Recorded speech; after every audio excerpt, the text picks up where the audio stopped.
Now get ready for the time of your lives, cause you are now watching GAHCast.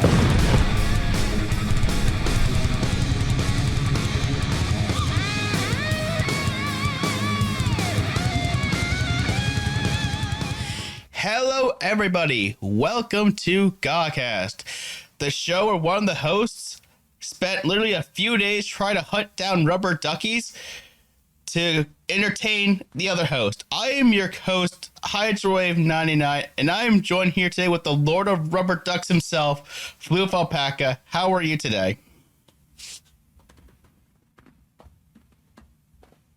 No. Anyways, I'm all right, I guess. I just got back from a walk, and went to like 7-Eleven. Got like they have this like orange mango, like it's like a Gatorade sort of drink. Also, I forgot what I was talking about, but I found out that you can rent DVDs from the library. So I like rented a bunch of DVDs, and like I didn't know, like they aren't Blu-rays, so they're gonna be like, you know, standard quality, I guess. But I mean, I can rent DVDs. I don't have to rent them, or is it real? No, it's renting still, but it's not like I purchase it. I can borrow them from the library. Oh, I see, yeah. So, yeah, you don't have to pay any money, thankfully. And also I purchased a hard drive from like Adorama, and unfortunately it was dead on arrival, but I hope that when it arrives there that they don't like pull a new egg. Like you know how you have to like return everything? Well, I don't know if that includes like the packaging that it came in, like the blue like you know, box, or like packaging, like the actual thing with your address on it and stuff. I don't know. But if you don't know what I mean by pulling a new egg, well, I don't know. I'm not going to accuse them of that. I'm just saying that I hope that it doesn't become well, actually, we believe that you smashed the hard drive with a hammer before you sent it to us for no reason. So, what the fuck was that? What the fuck was that?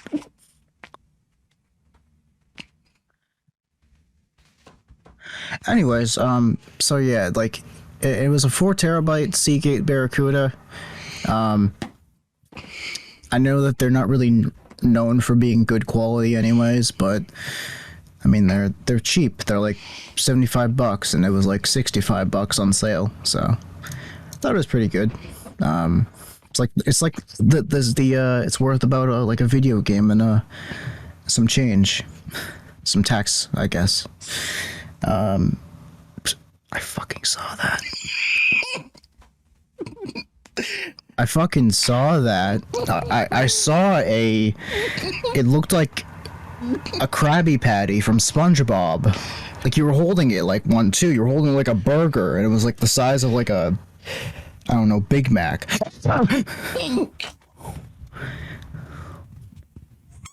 Is that a floaty one? It looks like a pool floaty.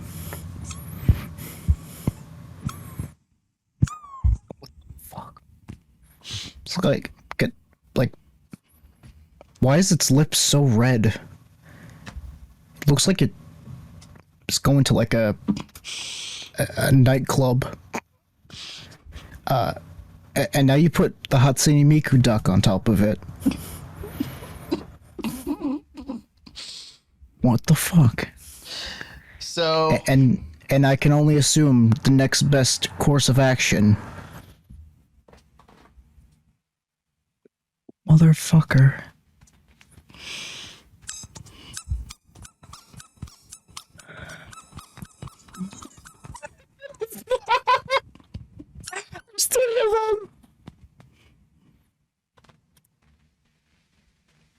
gonna be hearing that in my dreams. It's gonna be late at night, and I'm gonna wake up having to pee, and then all I hear from the very end of the hallway is like, and it's just them. It's like a dude in a giant rubber duck suit clambering down the hallway like Foxy from Five Nights at Freddy's. Like, he's just running down the fucking hallway, and then.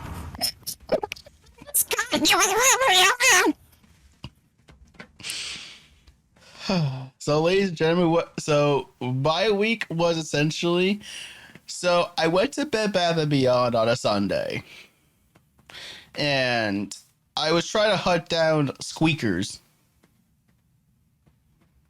as in squeaking rubber ducks. There's a Call of Duty for that. Sorry. Anyways, so when I went to Bed Bath & Beyond, they did not have any squeaking rubber ducks. no, they didn't. And then I got myself a water bottle. So cool. Yes, it's one of those water bottles you switch the flavors out via cartridges. Not sponsored. No. Although Alpaca was really intrigued by it. I almost purchased it. Like, I'm thinking about it. I'm gonna wait for like payday for it, but they're fucking intriguing. They're really intriguing. Like, it's this thing where it's a cartridge, and you turn the dial on top of the bottle, and you can choose flavor or no flavor for the water, and it's like it's nothing like Hint. It's more. Is it like Hint, or is it more like a flavoring pack? You know, little single packets. It's kind of like dialing the flavor intensity of like a Mio. You know what those are? Oh, yeah, those. Okay, so yeah, it's like Mio, but you can like make it strong, middle, or non-existent, or like Hint, where it's like barely alive. Yeah, so you can literally, so it's literally a dial in the actual like cartridge itself that it allows you to change the flavoring on the fly. So if you want no water for like no flavor for like 5 seconds, but if you want to dial it up to like 9, you could. I just found that so intriguing because it's like, man, what if I just like, I don't know, it just was so intriguing. Like, I could now on demand have cherry water, but if I don't want it, I can like literally turn it off and have regular water from the same exact bottle. And I don't know why. It was intriguing, but it was like, holy crap, I didn't know I needed this in my life. Yeah, it's gonna be useful for cutting down on how much orange juice and stuff I drink, but also buy it every now and then. I won't be needing to buy as much. Definitely. And then the next day, I went to the mall, and Target had rubber ducks, but they didn't squeak, which was not what I was looking for, because I already have a non-squeaking duck. It's called this thing. Yeah, it's called that. It's called the Hatsune Miku rubber duck. High quality, without the squeak. And then after searching around the entire mall, I went to an as seen on TV store. And that's where I got this lovely little boat of 4 ducks. 3 tiny. And that's where his soul, he spent soul points on all 4 of them. For $5.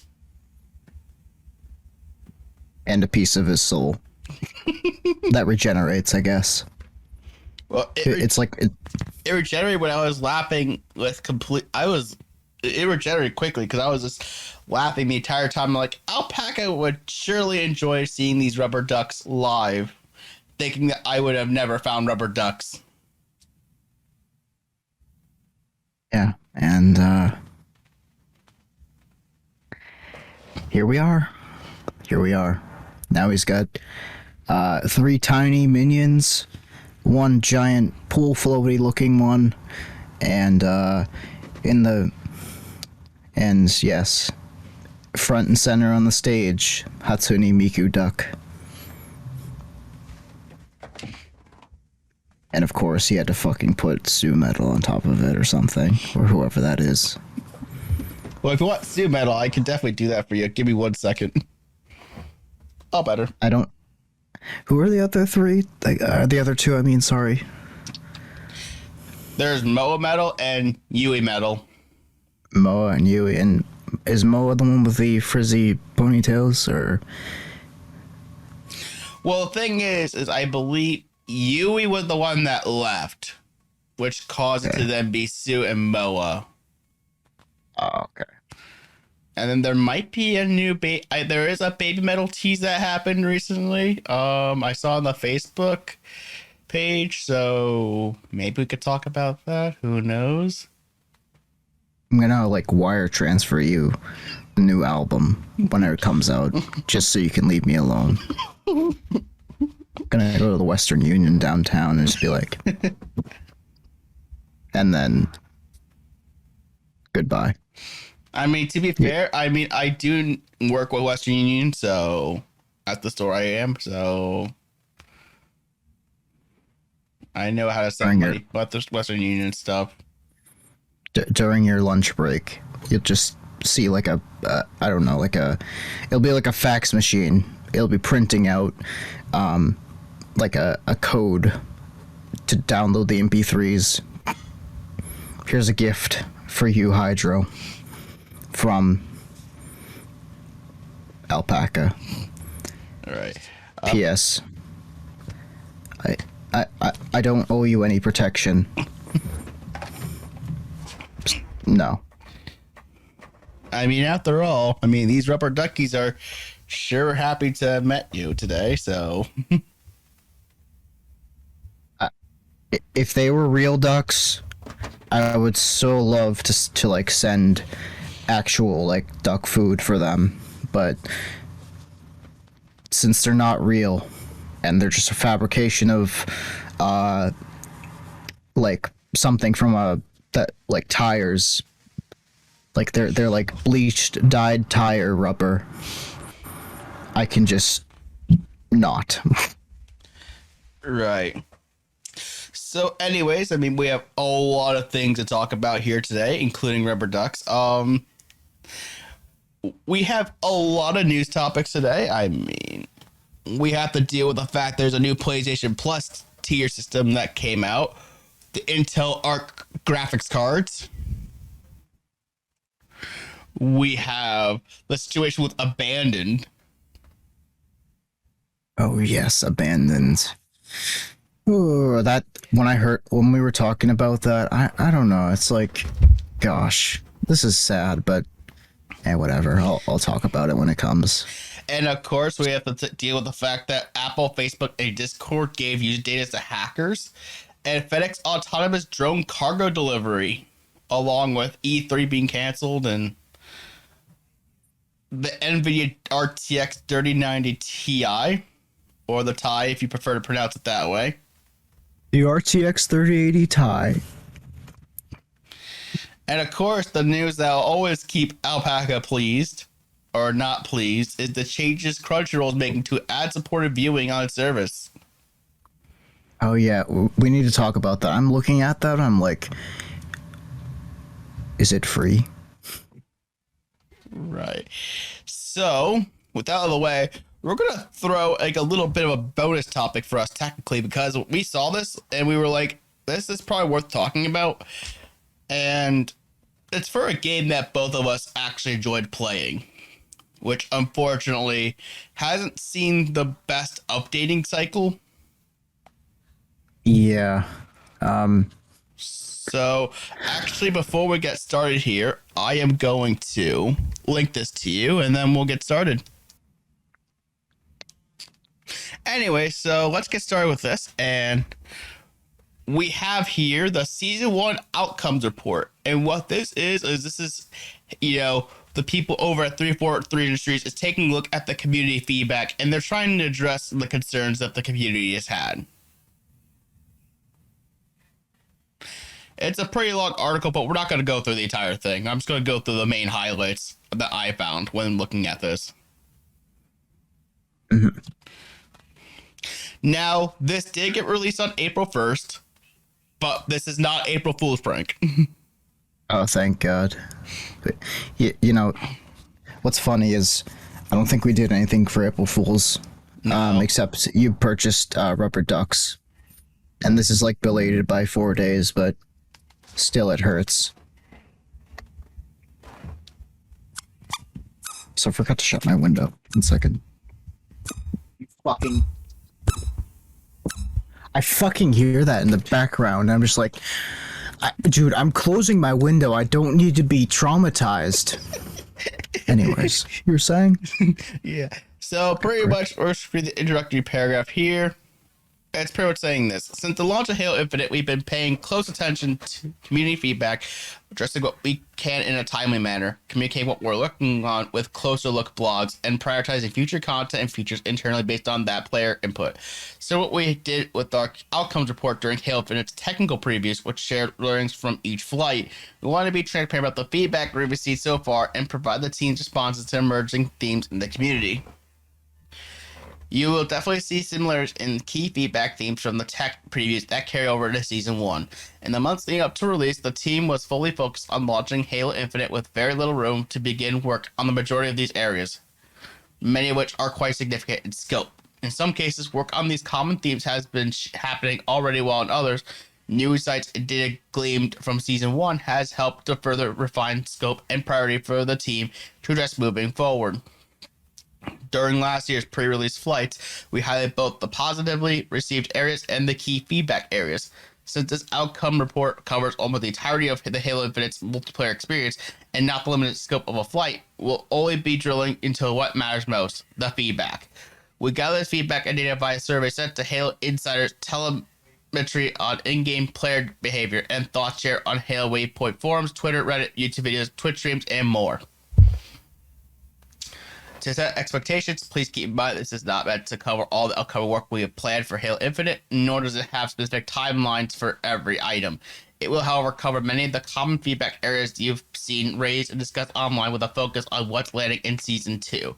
We'll have more to share around the specific timing of features and content in the future. As Joseph noted earlier this month, the team is also actively working towards shipping fixes, features, and updates in more agile ways during our seasons. And you can see here, like beneath this, the TLDR, there's a lot of feedback. And look at this. Audio. The ability to hear an opponent's shield recharge sound will be reduced to prevent providing too much information about a player's location. The volume of the grunt birthday party sound effect will be increased in campaign. This is what they're doing so far. Okay. Obviously, there's Catalyst, which is the new arena map, will be added to multiple playlists on day 1 of Season 2. King of the Hill will be added into multiple playlists. Attrition will be added to multiple playlists. In Attrition, a revived player will be able to move immediately after spawning back in. Motion Tracker Radar will have its outer edge detection enabled for shooting and sprinting in social playlists. And then for Big T Battle, there's also Breaker, which is another map. And Jeff Steitzer's voice is returning to call out player-earned medals. Issue causing asymmetrical weapon rack spawns has been addressed. In matchmaking, rather than track a player's entire session, the CSR progression bar will now reflect the progress made from their most recent match. And then custom games of Forge, which, don't get this wrong, this is not the main Forge mode, it's coming later. Which, I don't know why that would be in the game already, although that would be freaking amazing at this point, so we can have more maps to play on. I'd love that. They're saying they're addressing some custom game bugs, with more coming down the road. And they mentioned that their balance adjustments were made to emphasize what most important for players in the personal AI Spartan chatter. And they didn't have a specific issue for PC addressed. Look at this. Noticeable stability improvements. The team has resolved dozens of PC crashes. This is amazing because I tried to boot up Halo, a match of Big Team Battle to test out. This was back when they were fixing the bug where certain players wouldn't matchmake properly. I tried to boot it up and it crashed, and also it wouldn't load the map the second time around. I would be stuck in loading map, and it would be stuck at I don't know, not 100%, and then it wouldn't boot into the next game. I'm happy about that. Yeah. Hopefully it's actually resolved and stuff, though. Yeah. Anyways. And then for the sandbox, they actually have a couple of changes here. Melee fights should be more consistent, with opponents phasing through each other less and whiffing less when a melee should have connected. So they're trying to adjust the connectivity of the strike. Certainly. I know that there was a lock-on sometimes, but I feel like it should be more sometimes I feel like the lunge didn't happen properly. Thankfully, it's going to be fixed. Yeah. And then they also had some changes with the weapons. And you can see here, a global melee damage decrease of 10% on all weapons will require the Mangler to land 2 shots and a beatdown for a kill. So it seems like they want to nerf the Mangler. Yeah. I mean, the Mangler wasn't always great, but I mean, it depended on if you used it properly. It's got a lot of recoil, so you got to be on target. But if you got shot with it and then meleeed, you could really become almost unstoppable. There was one person who actually mastered it and kicked the shit out of everyone in the lobby. As far as the Ravager, isn't that the one with the lava packet things? That gun sucked. I'm glad it's gonna be. It says buffed. The Ravager's base non-charge shots. It's a charging gun. Mm-hmm. Shot will see a damage increase. Now, I'm not sure exactly which gun it is because it's been a while since I last played Halo Infinite. Yeah. But whatever this gun is, it's going to get a damage increase. It's probably the lava one then. The friend or foe recognition player. It says this system will have options allowing players to modify the opacity and thickness based on their preferences. So this is the player outline system that they have in place. Kind of how Smash does it nowadays, where the color of the outline shows you if this is the person of the same team or not. Personally, I like that. But I'm gonna make it extra thick so I can see people around corners, kind of. That's what I'm concerned about, actually. Might be a bit too thick. Right. They're also doing... Sorry. Yeah, okay. They're also changed equipment, such as drop wall will see slight performance increases, and overshield will provide slightly more shielding. So they're trying to buff those guys up. And vehicles, they have chopper collision, which is splatter damage, will be increased to its vehicle splattering glory. Banshee's agility and damage output will be increased to improve its role as a strike fighter, and Warthog and Razorback should be more resistant to flipping and bouncing.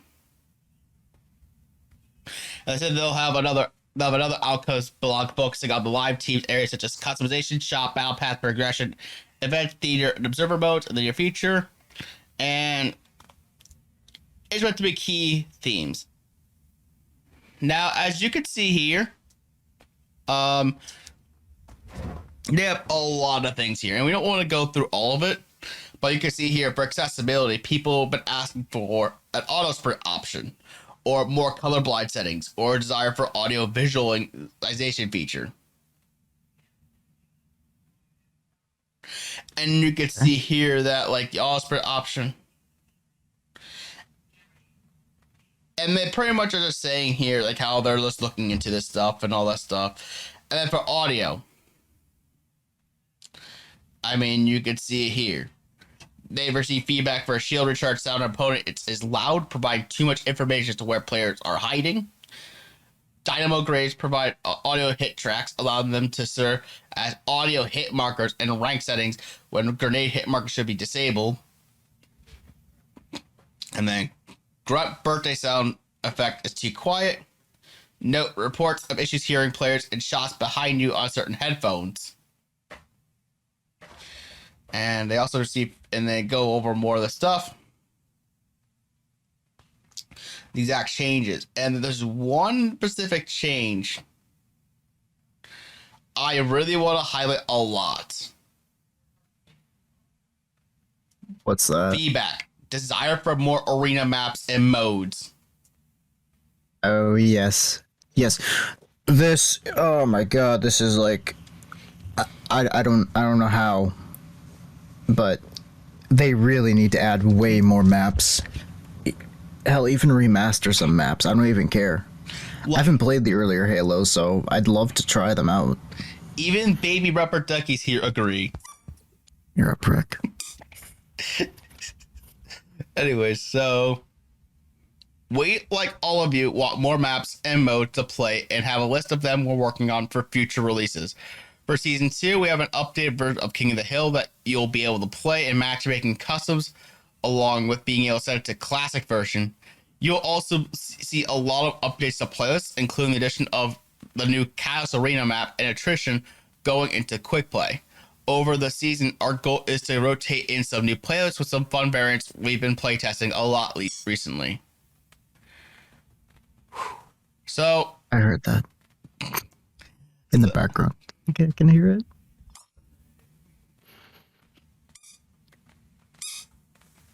I don't know. One thing I would like though is like challenges and stuff. I'm not sure if they added this in because I haven't played in a little while, but I wish there was a way you could see your challenges in the pause menu during a multiplayer match. Right. Because like I'd be able to know what to do. Like if I forget, I don't have to like literally write it down to remember it or wait for the next map. Right. But as for this, it doesn't give us a clear highlight as like rest assured we're gonna have more maps throughout Season 2. It's not just gonna be these two. I wish they said something about that. Like just something reassuring that hey, there will be more maps throughout all of Season 2. That's good. But they didn't say that. Oh, they didn't say. Sorry, never mind. That's the thing. They did not say anything about more maps throughout Season 2. And that's what I would have liked to have seen. Because it'll give me faith. Okay, by the end of the Season 2, which these seasons last about 3 months. Yeah. There could have been like, instead of the 2 maps at launch of Season 2, maybe 6 or 8 maps. Mm-hmm.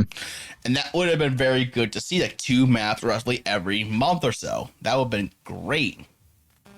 Yeah, that would be really good to see. Even 1 per month. That like spending all of their effort on one map that's actually really good and has a lot of intricacy. That you'd actually be happy to play over and over again. I wouldn't even mind that. Yeah. 343, if you're watching this, just make a Neo 3D map, like set in Japan. And so Alpaca could play it, and then maybe, I don't know, add some theming with Vocaloids or whatever. I don't know. And if you're seeing this 343, first,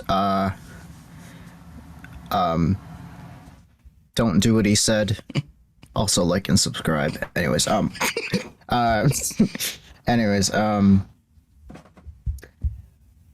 I don't know. I had like an April Fool's map or something. I know it's past its prime right now, but I had like a match on top of a soda can. I don't know. I'm looking at a soda can. I'm like, man, that would be a pretty cool Halo map. There's like a tab that's halfway bent upwards, and there's like a little hole to fall into. I don't know. I'm sure we'll save it describing for the Forge mode, which there's going to be like actual like scripting and stuff you could do. I think someone could actually make that. I'm gonna do that the moment it comes out. Actually, now, see how good it is for a Halo map. Add like little water droplets that you can swim in. Literally, drop that down a piece of paper or something, so that way you remember that whenever Forge comes out. I'm gonna have a Forge map that's literally my desktop. It's a bunch of cans. There's like there's a tiny lamp that you can turn on and like fry people with its death ray. I don't know. There's like a few like wrappers from a candy bar. Yeah. Let me see what else there is. Again, look at Big Team Battle. Desire for more Big Team Battle maps and modes. Yes, please. And their feedback they dropped for that is we have some great Big Team Battle maps going through their air tag. Wait, we have some great Big Team Battle maps going through the arting process at the moment, longest part of math development that we're excited about releasing in Halo Infinite's future. For Season 2, we're dropping Breaker into the mix, which features a giant moving laser that cuts across the center of the map and destroys anything that gets caught in its beam. It's a tighter and faster playing Big Team Battle map that feels different than anything we currently have in Infinite. We're excited to play it with everyone in Big Team Battle right when Season 2 launches. That sounds pretty cool. Yeah.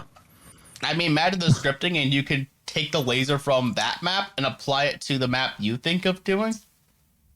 Oh yeah, and it'll just be me in the dark shining a flashlight, waving it around as a cat's crawling on my back. And it's just me screaming as, I don't know, Sadie's latched onto my shoulder, clawing all the way up to my head. And as I fall over, the flashlight goes all the way up. Or no, it's an actual laser pointer. And one of the cats jumps up on the desktop and swats and murders whoever's in its like whoever's in its like wherever it's swiping. But yeah, that would be so cool. I'm just quickly browsing through this and seeing if there's anything else I find that would be interesting.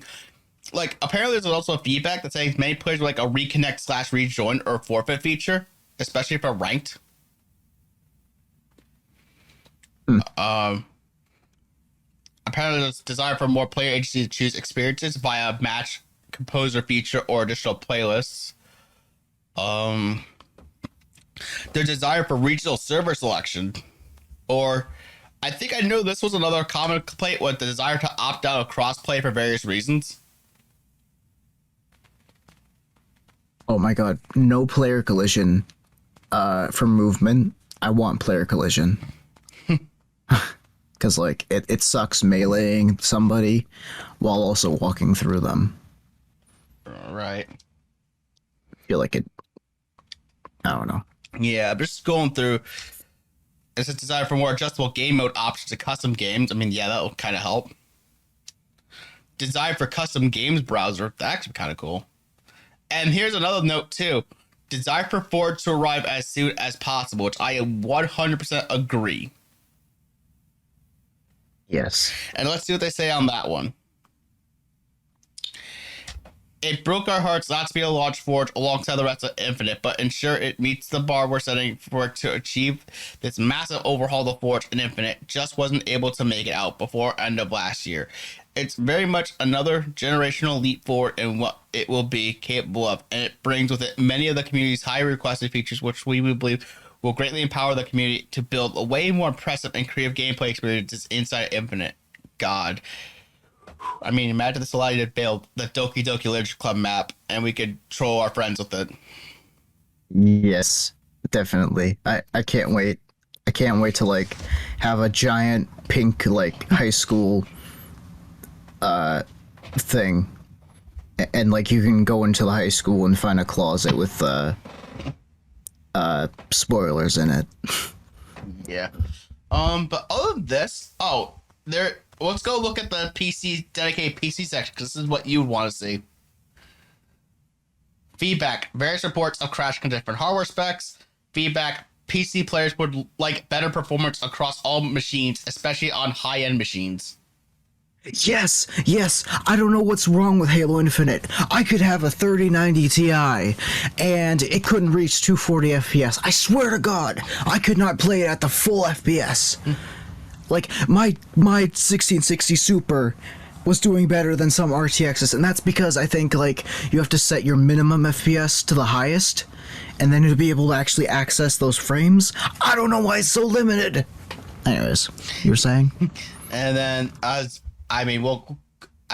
I think we could probably skip through the feedback, but it says like how we've analyzed in telemetry and partnering with the Halo support team to identify and prioritize issues with the most impact in terms of severity and frequency. Our internal builds have gotten much better in terms of stability as the team set out to fix common TDR, which is time detection and recovery, and other graphic crashes, and more. In total, the team has resolved dozens of crashes, and the impact should be quite noticeable when Season 2 launches, and our work will continue with all future releases. And then as for the better performance across all machines, optimization work that improves performance will be a constant goal for the team throughout the lifetime of the game. Internally for Beyond Season 2, we've started a new focused effort around optimizing the game while playing at high refresh rates, 120 plus frames. This will maintain the same visual quality bar whilst allowing players to bump their frame rate compared to what they get in Season 1. And then there's also, get this, desire for better anti-cheat measures, desire for better reporting process in-game, and desire for reticle to return on PC.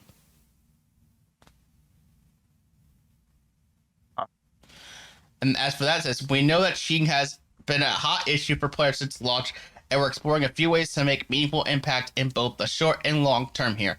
Our efforts are concentrated on two main areas where we have the biggest gaps in our approach. We are working to streamline the process of reporting players for cheating or toxic behavior, and with a new in-game reporting flow, and we are evaluating several different situations for improving our ability to keep cheaters out of our game once we've detected them. As for the state of Red Reticle on PC, we still believe that keeping this as is and making it harder to develop certain cheats is the right decision for the health of the game.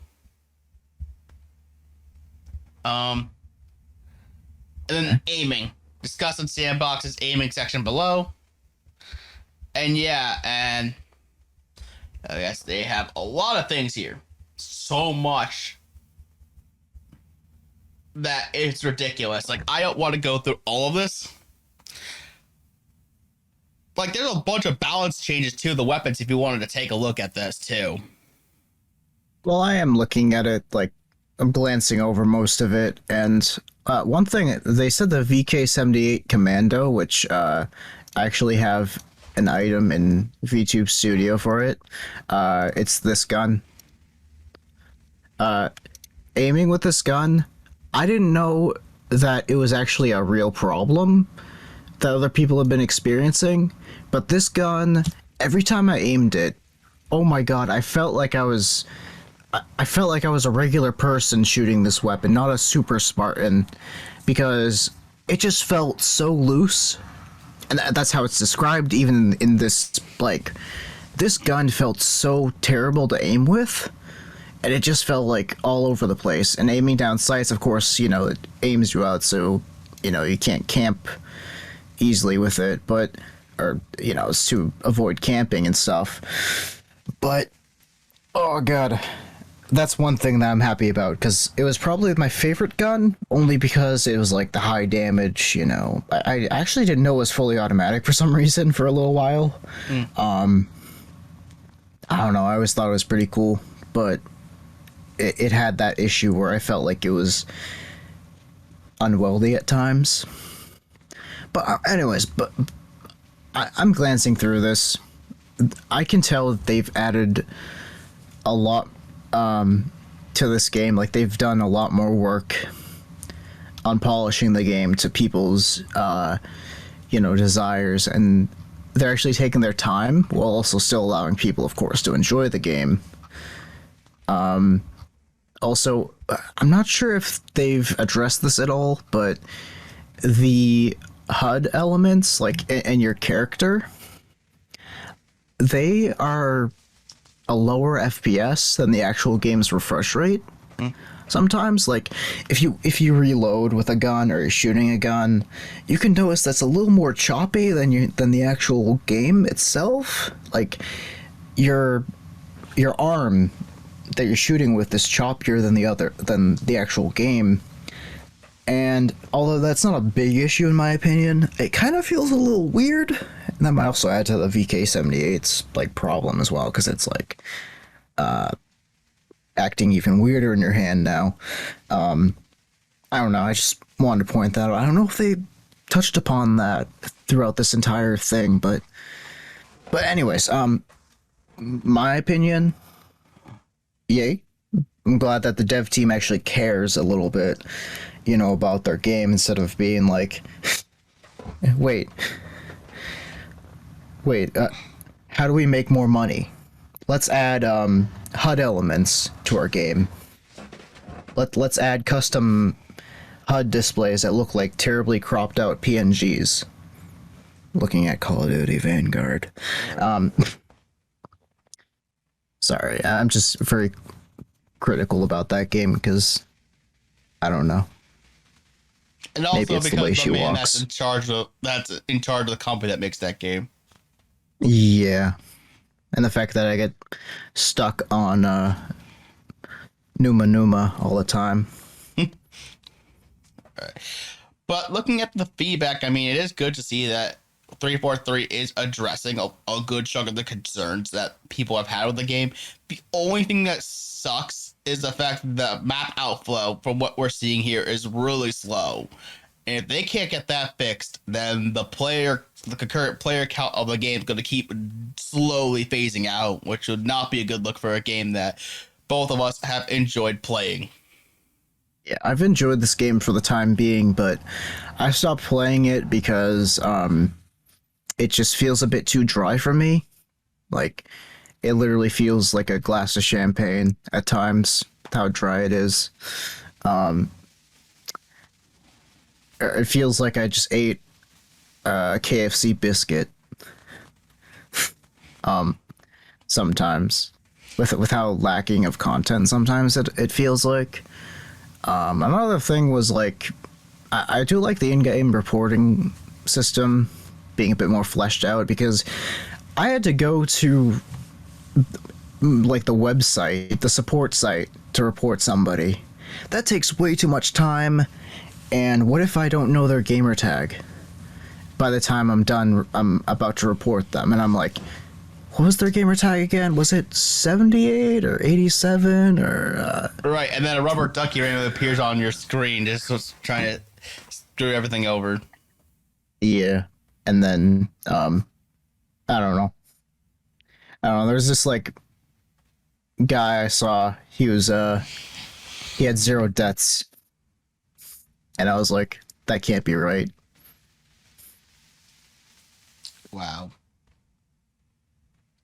And there's also some, like, degenerate, I teabagged him because he was being a prick. And I don't know. I'm not calling him out specifically, but my God, he got so salty because I teabagged him. And then he, like, I don't know, right, threatened me with a lot more than just rubber ducks. Yeah, sounds like he, those people always suck. Not Anyways, the rubber duck threateners, but... You know what also sucks? Being hyped for something that never existed. Mm-hmm. Now we get to follow the script that we initially planned on for the week. That first article is mostly a bonus, but that's going to be the longest thing in the video. My God. 6 gigabytes worth of nothing. Mm-hmm. So, ladies and gentlemen, we got a lot of insight here about what's been going on with Abandoned, because this is something that I remembered Alpaca for a while. I kept getting very curious about what in the world has been going on with this game. Yeah, I was thinking about Abandoned. We mentioned it once, and like I was like, oh, Abandoned, and then like a few people that I watch on YouTube were like, wow, this trailer for Abandoned, wow, it's out, but why the hell is it 6 gigabytes? And why is it like just a few seconds? And why does it feel like this was hyped up to be much more than it really is? And then, like, I'm just like, every once in a while, I'll harken back to it and I'll be like, damn, I wonder if that game is actually in development still, or if it's like actually a joke. And like, I mean, but finding out what I know now, I wish the trailer was that instead of that figure walking out of the doorway, I wish it was just like this terribly compressed video of it T-posing out the hallway. I would rather have that than what we got. Yeah. So, but take a look here. This is from Lance McDonald, who's been following the situation for a while. And he says, according to this, Blue Box game studios have now deleted most tweets that describe specific future plans for their game Abandoned. 3 months ago, they said there would be a playable demo soon, and also previously tweeted a lie. But the reason the trailer app was 6 gigabytes was because it actually contained way more footage, but it just needed a small patch to fix a tech issue. After many months passed, all these tweets have been deleted. I don't think that game ever existed. A lot of people seem confused as to why PlayStation marketed this game so heavily. All indie developers are allocated a certain amount of marketing opportunity by PlayStation. Blue Box just blew the entire marketing load on pre-teaser hype and now have gone flaccid. One might presume the game was abandoned. Right. And now we're in a situation too, which Hassan, who is one of the lead designers of the game, actually has been messaging certain YouTubers like Dreamcast Guy. And, oh yeah, Dreamcast Guy. That video, yeah, that was so sketchy. Let's talk about that. Yeah, like I have to see if I can load the video up. To give it like a small conclusion of it, with the like Dreamcast Guy, Hassan, like this is all alleged, because even though it's right there on black and white, I'm just gonna say alleged. Allegedly, Dreamcast Guy was contacted by Hassan and, was like talking about the game and, and then I don't know, he was bringing up certain stuff. But, out of all the people contacting smaller YouTubers, I guess, and whatnot, I don't know. It's just like, it was weird, it was sketchy, and he was like offering like, which, in my opinion, felt a bit like a bribe, like, we'll give you a signed copy of the game or give you a gold edition for free or something. And he was like, yeah, well, actually, if you want to do me a favor, actually release the game and show me that it's actually being worked on, and then we'll talk. I don't know. It's like, yeah, it was weird. And like, but yeah, it's apparently it's not really in development, but we don't know actually. And now there's actually video interviews with Hassan. IGN actually interviewed Hassan as well.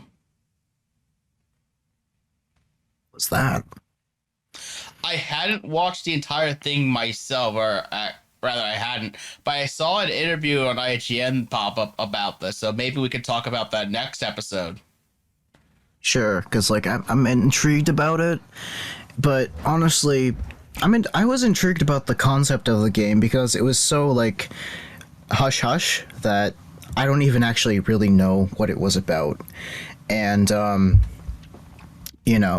remember, if I remember correctly, like it kind of reminded me of like Resident Evil 8 and 7, with like more like, it's more of like a action sort of adventure sort of drama instead of it being horror, but it's also not really.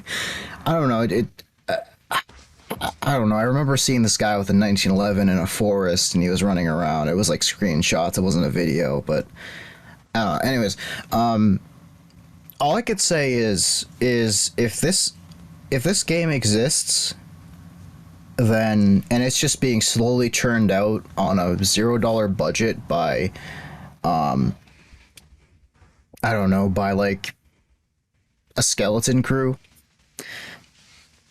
I'd love to at least kind of see how it's going, but whatever, I guess, but if it's not, and it's kind of, if, because it's not Schrodinger's cat, it's not, it can't both not exist and exist at the same time. If there's some files out there on a computer somewhere that, it exists, I'm all happy to see it, because, like, I wonder what this game was gonna be. And if it's, but also another thing that I was concerned about was, what if PlayStation got pissed at Blue Box and they're now going through a secret lawsuit or something? Like what if that's the case? That's what kind of concerns me, because, like, what if PlayStation was kind of just like, you fucked up and now we're suing you, sort of stuff. Right. Allegedly, I don't know. I'm just speculating, theorizing, not saying stuff bluntly like it's the truth. It's not the truth. I'm just assuming or guessing up random scenarios that could be. Yeah. But one of them is true. Or it's allegedly a scam, I guess, or something. I don't know. Whatever. Mm-hmm. And also, too, if Hassan randomly sees our show for no apparent reason, I mean, hey, we'd be happy to have you as a guest, and we could talk all about this. I would love to talk about it, at least, because, like, it's such a intriguing thing to me. Even though it's... Personally, I think it's best it actually be abandoned. Like, nobody thinks about it. If it's, like, actually going through development hell. Because then when it actually does come out, we'll be like, the fuck is it? Anyways. It could be like a Final Fantasy 15 situation or whatever. Maybe, yeah. But, going back to PlayStation again. Oh, yeah. They've announced that starting in June, they're revamping how PlayStation Plus works.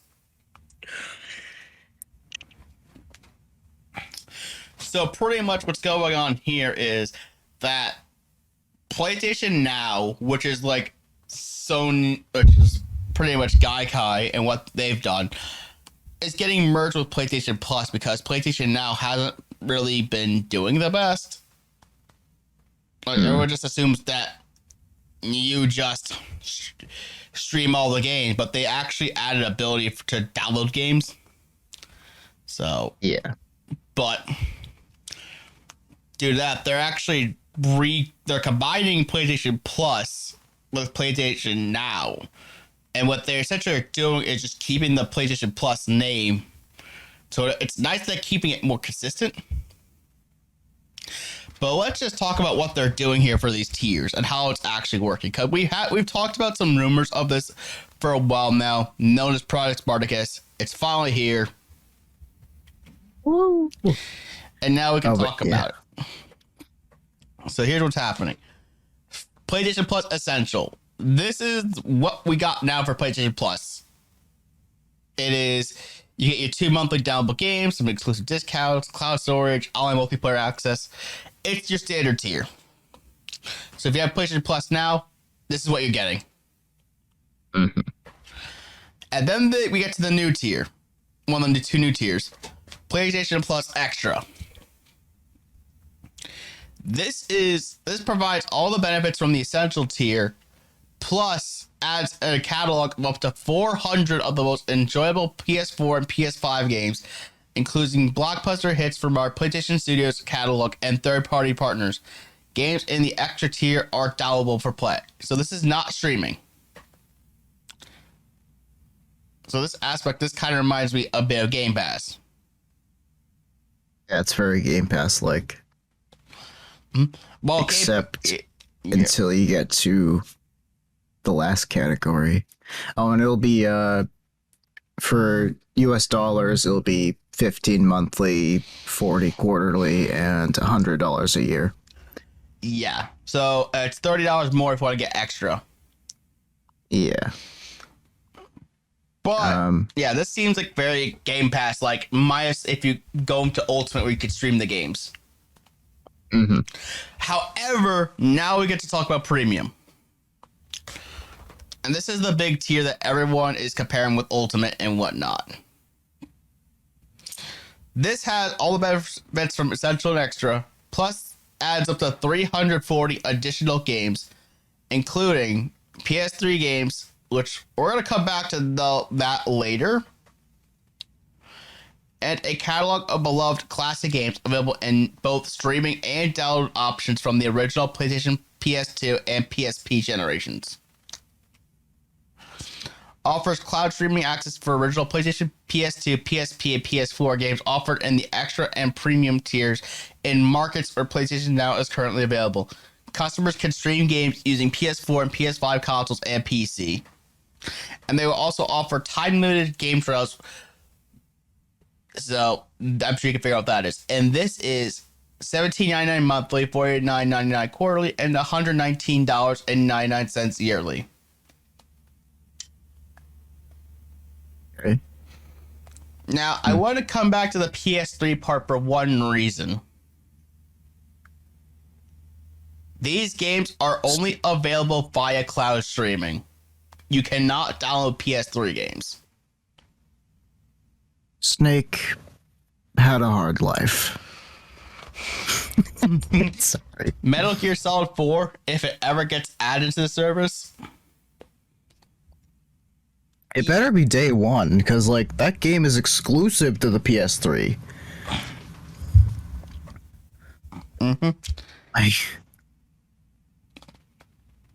now supposedly from what I've read as well, supposedly they, according to like inside like Jeff Grubb or whatever, they have been mentioning something about Sony developing a PlayStation 3 emulator.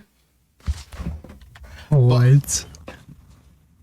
But I don't know if that's, again, this is speculation, but I don't want to delve too much into that.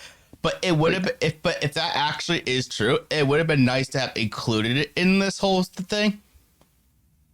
Like I mentioned, hey, this feature will be coming eventually, but that's not the case.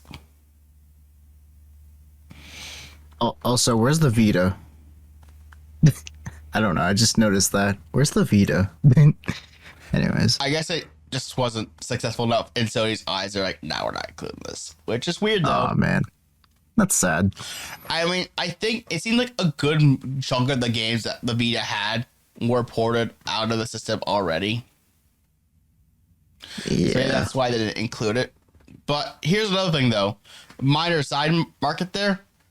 They're also doing another tier called PlayStation Plus Extra, and this is only in select markets that don't have cloud streaming. And it's pretty much PlayStation Plus Premium, but without the cloud streaming, and it'll be available for a slightly cheaper price. Oh. But this means that the United States will not get that tier, and that's only for like lower income markets. I see. But what do you think of this setup here? Well, yeah, I mean, can we talk about the contrast from extra and premium? Like the pricing, I mean? Yeah. I mean, you pay like, okay, so 15, 18, so you pay $3 more. Or, you know, $20 more for the yearly, or, you know, Yeah. 10 for the quarterly. Why would you, like, honestly, why would you ever pick extra over premium unless you really don't like the older games, like, you know, and cloud streaming? I don't know. It's just like, I don't want to save $3 just to like not play PlayStation 3 games. Sorry. I don't know, but I know that a lot of companies do this. They release something like, you know, like with the graphics card thing with Nvidia. I know that the contrast from a 3090 to 30, like the contrast from a 3080 to a 3070, that's why they added the 3070 Ti and 3080 Ti's to like be like, well, now what do you want to pay? Do you want to pay $100 more for the step up, or do you want to still, you know, save $100 for the step down? But it's, I mean, it's better than the other one. It's better than the highest one, I guess. I don't know. Overall though, hey, it's kind of just Game Pass for PlayStation, and honestly, I don't mind. I mean, and I don't mind. But also, what did it say? Let me look at this. Oh, yes, here it is. Offers cloud streaming access for original PS2, portable, and PS4, where PlayStation Now is currently available. Customers can stream games using PlayStation 4, 5, and PC. I need to buy this, and I can play a PlayStation 3 game on my PC without emulation, and, you know, other things, I guess. I don't know, I was like, that intrigued me, because, like, holy crap, I can do that. But I'd also need, like, a controller, so... Anyways, I mean, you guys happy about this. I mean, yeah, you can get yourself a DualShock 4 or DualSense from like Walmart or whatever, and you'll be fine. Yeah. But overall, I'm happy about this. Hey, everyone gets to enjoy older titles if they get the premium, and they get to enjoy all the benefits of, I don't know, now, as well as Plus, but in a tiered service instead of the two separate services. Now it's 3, but they're more uniform, because PlayStation Plus versus Now, I mean, what is PlayStation Now? What does that mean? Now it's in tiers, so it's like, do you want the lower end or the higher end, instead of it being like, do you want these 2 different services, or do you want these 3 different services that have, the only difference is the word at the end of them and what they give you. So now it's less confusing for more people, I guess, or for, like, you know, Timmy, Yeah, and his, you know, parents who don't understand this newfangled technology, I guess. right. But you mentioned Game Pass, and that you may be right, but there's one aspect about Game Pass that this service is not doing. Game Pass has first-party releases day and date. Sony's not doing that. And Game Pass has PC games. Sorry. But yeah, no, I did kind of realize that when you mentioned it. Does this include, you know, it says at launch we plan to include titles, but... That's translation for backlog. Yeah, I noticed the way that was structured was more or less, we plan to, but hey, if we don't, that's okay. We'll just, like, release it down the line. Mm-hmm. And how Sony has been treating their PC ports, it's like going to be like about a year after the service, a year after the game launches, will be added on the service. yeah. All right, then. But overall, I mean, this is a nice little change. I mean, for myself, I don't know what tier. I'm probably going to likely stay with Essential. Mm-hmm. Because, I mean, I am a Game Pass dweeb. I have Ultimate, and it's a better value for myself, who has a PC and a console, because I can just use the same service across both platforms. Yeah, no shame in it, I guess. But, I mean, I wouldn't mind trying this service out. I mean, just to have it would be pretty cool. Yeah.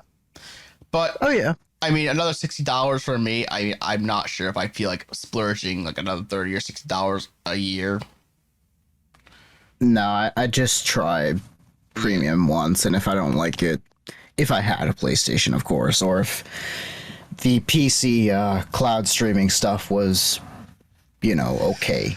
Like, you know, if it was zero or very, like, indistinguishable with input lag and stuff, because I know that's a problem with cloud gaming. Yeah, I heard that will never be really resolved until we have, like, fiber internet across the entire world, I guess. Right, 'cause I did hear the cloud streaming on, Sony's side is not the greatest.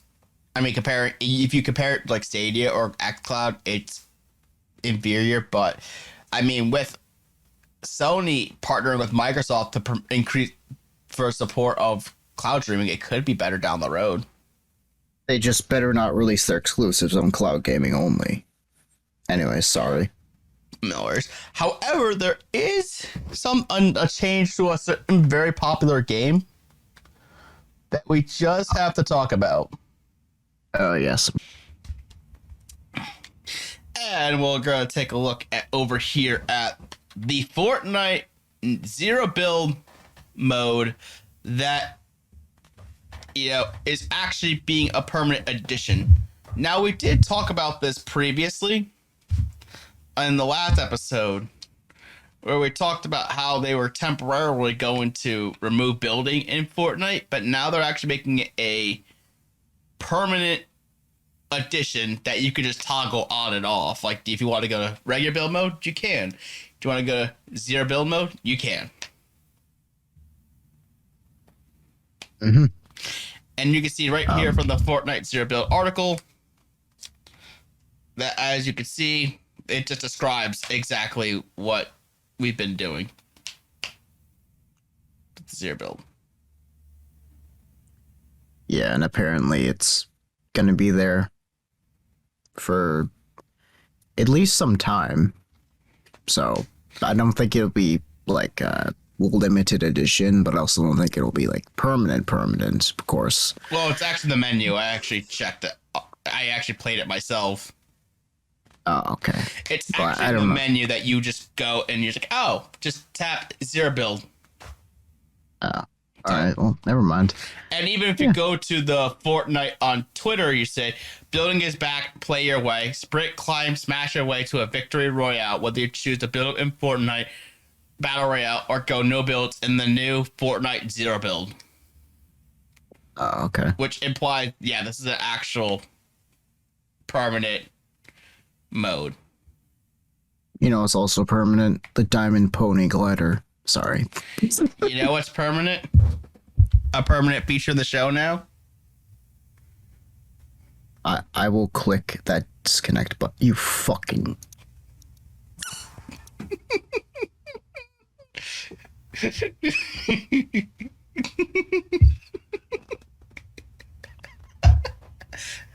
How's life?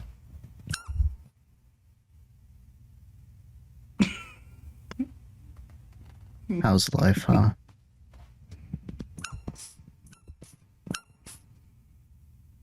Hi. Goodbye. Anyways. Yeah, so, yeah, what do you think of no build actually being, you know, a actual thing that's staying in the game? It's fine. Boomers rejoice. I hated the building aspect. I could not get used to it. But Drink away, anyways, boys. no. Yeah. Personally, I don't really care though because I don't play it, but I don't know. It's a thing, I guess, you know. Yeah. It is a thing. But Oh, yeah. great, because then that means myself and Alpaca, whenever we do decide to play Fortnite again, can actually get good. Yeah, I guess so. Gets good. And also, also too, Sorry. no worries.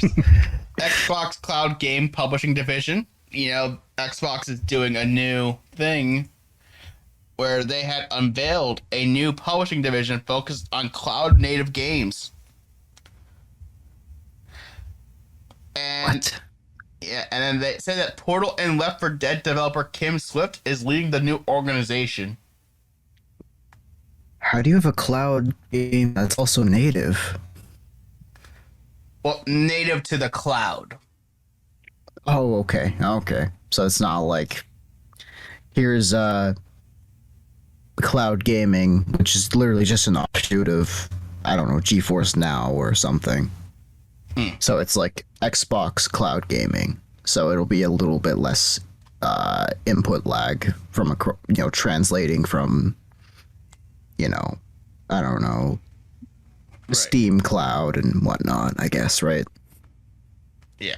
So as you can see here, according to Microsoft, the division works with studios to develop cloud-native titles and bring them exclusively to the Xbox ecosystem.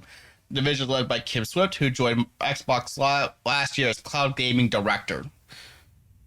Swift rose to prominence as the project lead and designer of Valve's Portal before working as a designer and artist on Left 4 Dead, and its sequel was more recently game design director at Stadia. So he pretty much took someone that was from Stadia. Microsoft at least did. Yeah. And the president, are you gonna say?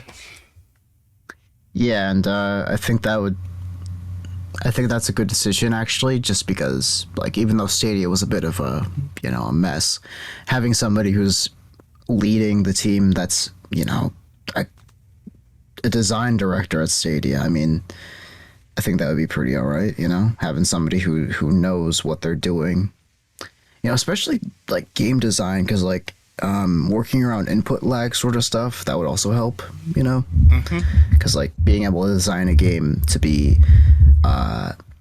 to decrease the time it takes to push a button and things happening, stuff like that. Right.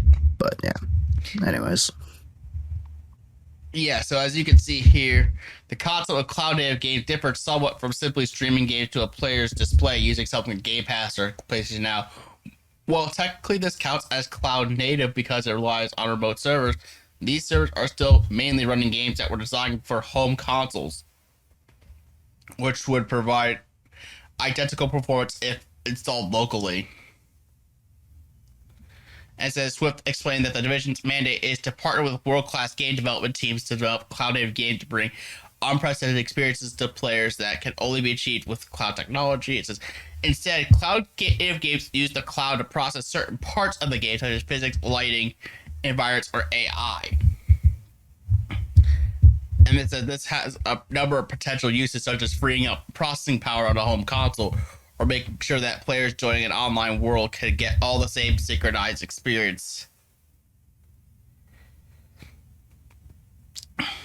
So if you think about it, they also mentioned that early example is the multiplayer wrecking zone mode in Crackdown 3, which uses the cloud to process destruction physics, allowing players to blow up enormous buildings without any drop in performance. So the idea of cloud native games is that it allows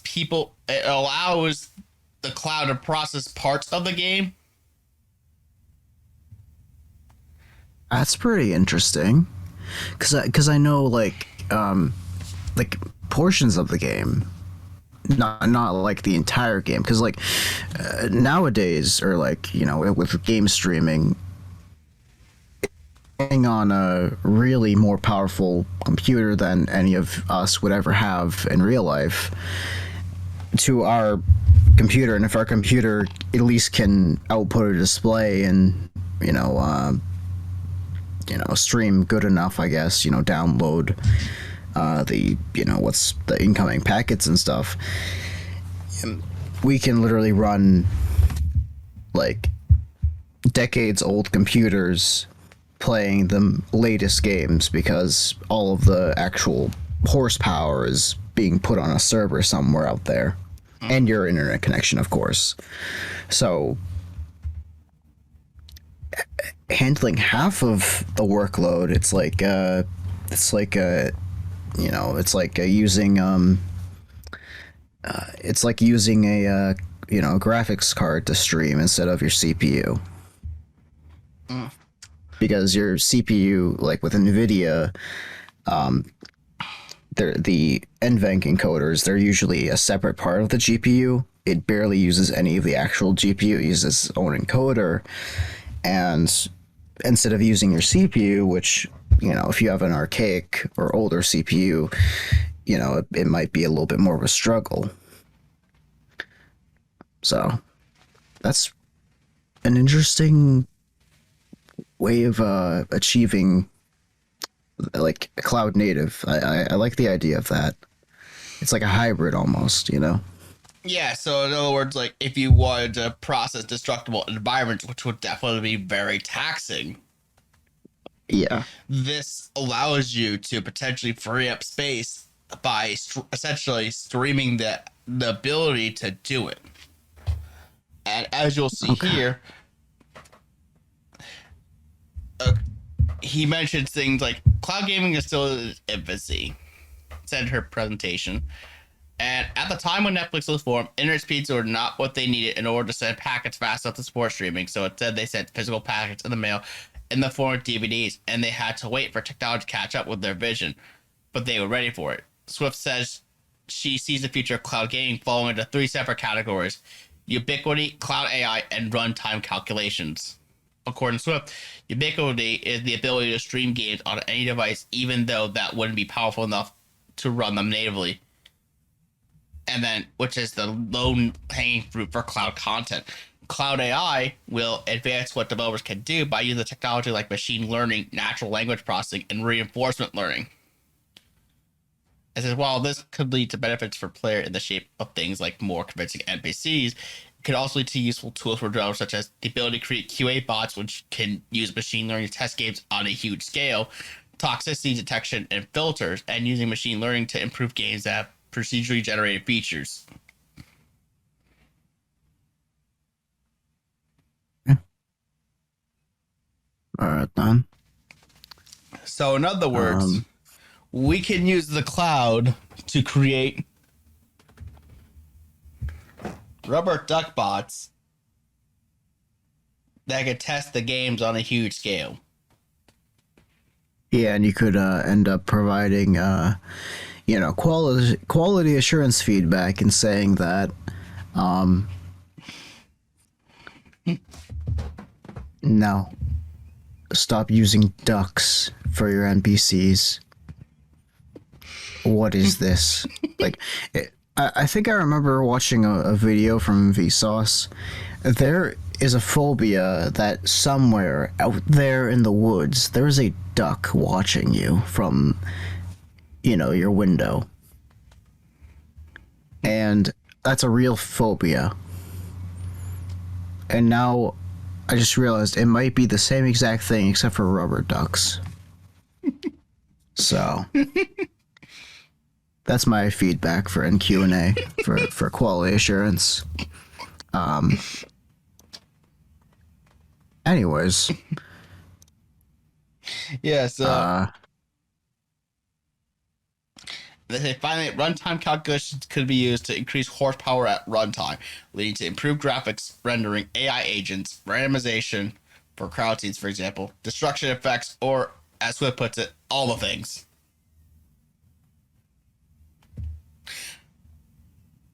And they say, and she says, I really think this is what people think of when they hear cloud gaming.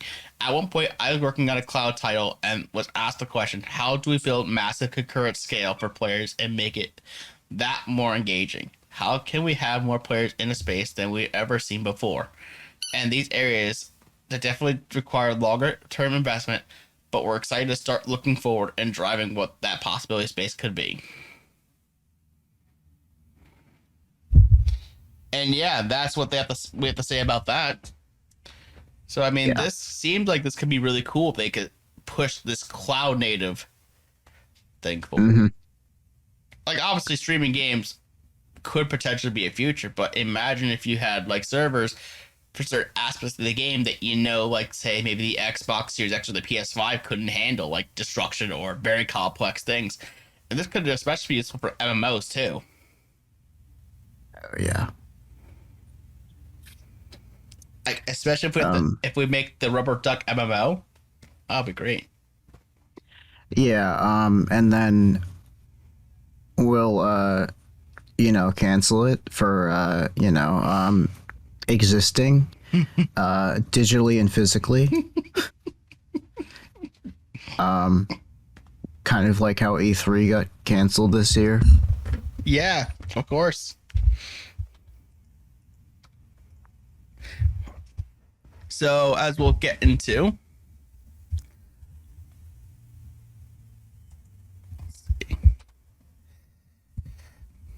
so we scroll down here. So, per what happened here is that the ESA shared an official statement with IGN confirming E3 2022's cancellation, announcing an E3 return in 2023 with a reinvigorated showcase.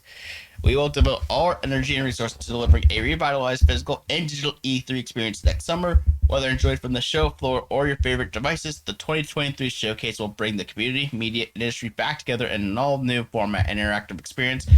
We look forward to presenting E3 to fans around the world, live from Los Angeles in 2023. And they say they're going to focus all its efforts on the 2023 show. So, what do you think of the news that E3 is going to get canceled this year? Well, I think it's more of the same. Yeah, like when I mentioned it beforehand about how E3 is kind of just like in a sense, with no offense intended. Personally, I think E3 has kind of just become like an ad. Ads that are fed to you. I don't feel like it's worth being there anymore because it's I mean like they're showing like older like footage and like I think I saw somebody like shaking hands with Shigeru Miyamoto in a Nintendo 64 shirt. And I'm like, wow, oh my god, that like, what? That's pretty cool. I mean, but now it's kind of like, do I really have to be in the flesh anymore? I can just watch it from my home. I think what you're thinking of, I think the Game Awards has that worse than E3 because E3 I rarely see any other ads besides like the showcases. Yeah, I mean, I don't know.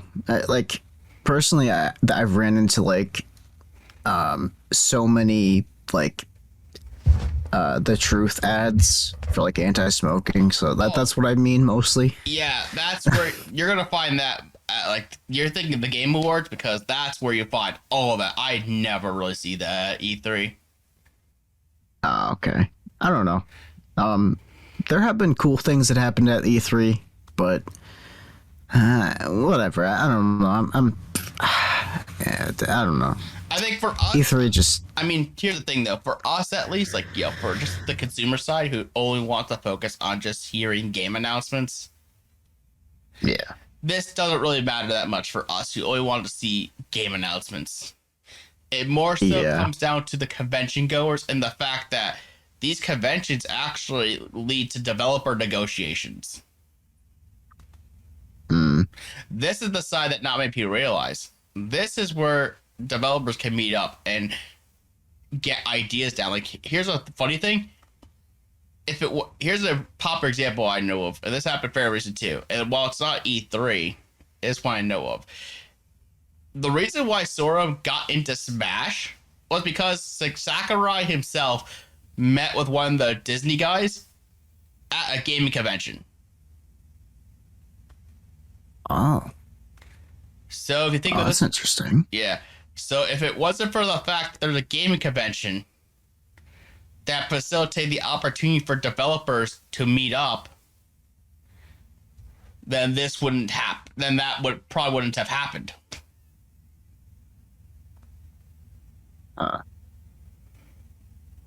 Yeah. So you're reducing the opportunity for developers to meet up by quite a bit. And granted, we know that E3 has been kind of in hot water for a few years, mostly, especially if you remember back when there was a leak that happened with data and everything from E3. Okay. Various data leaks happened and all of their stuff. E3 has been somewhat hot water, especially too with the fact that they hadn't been generating as much revenue or whatever as they would like. The SA probably is thinking, we should probably they want to make sure E3 comes out with a bang.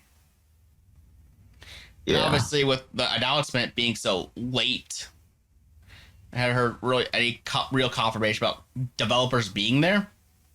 It makes sense to cancel it because why would you announce an event in like 2 months before it actually happens and then have to give developers so little time to plan around that? Yeah. So I hear you. So get ready to plan around what Summer Games Fest is going to be like. And because that's all Jeff Keighley, who does the Game Awards. So have fun with your True Social that's the wrong thing. Have fun with those anti-vaping ads. Yeah.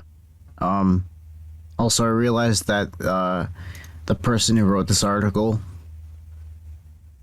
her Twitter handle is Duck Valentine.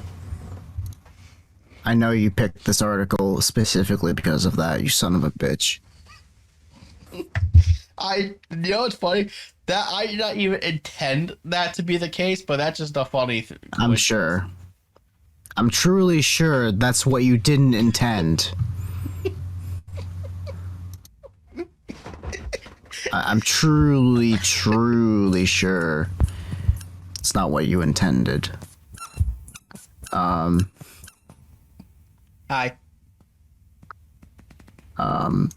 And also, one of the artists for like the helmet on Ghostwire Tokyo has a book, and I literally saw that book at the library when I was renting those DVDs.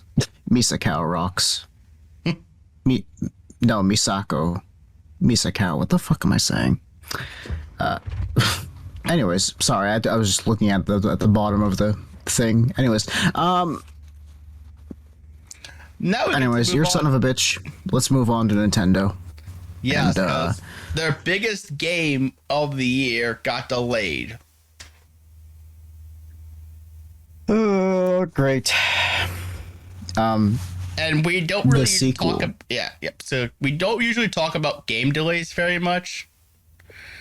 But for the sake of, the fact that this game is going to have a massive impact on the Nintendo Switch when it comes out, likely means that this is something worth talking about.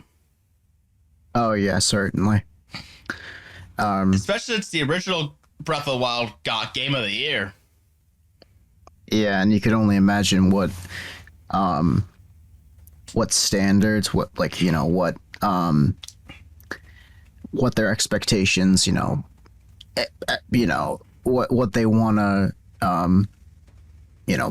put into the sequel, considering Game of the Year is not an easy feat, So what they're doing essentially to make this game more ambitious is that they're allowing you to traverse the sky. So think of how in Skyward Sword you have the Skyloft? Yeah. Think of having Breath of the Wild's world, but then you have Sky Islands on top of it. That would be pretty cool, actually. Oh my god. So that's what they're doing. And on top of it, too, they're going to allow you to... They have a mechanic where they have this magic arm, whatever, that allows you to traverse through, platforms and stuff like that. So you can... So if it's a hard platform, whatever, and there's a cliff, whatever, you could just use this magic green arm enhanced, whatever, to just go through the platform. Oh. And so I can no clip in Breath of the Wild too. Kinda. If you watch the trailer that they have in the Twitter feed here, you can see exactly what I'm talking about. Okay. It's a few seconds long, so it won't take you too long. But a delayed game is eventually good, but a rushed game is forever bad. Looking at you, Cyberpunk. Sorry. Well, hey, if you want to look at Cyberpunk, here it is. Have fun. But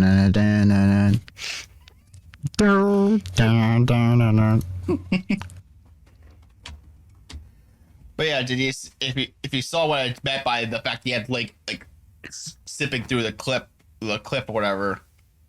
Oh yeah, I'm looking at 45. But also in the skies above. So yeah, that's literally what they mean. They're pretty much adding Sky Islands on top of the Breath of the Wild world.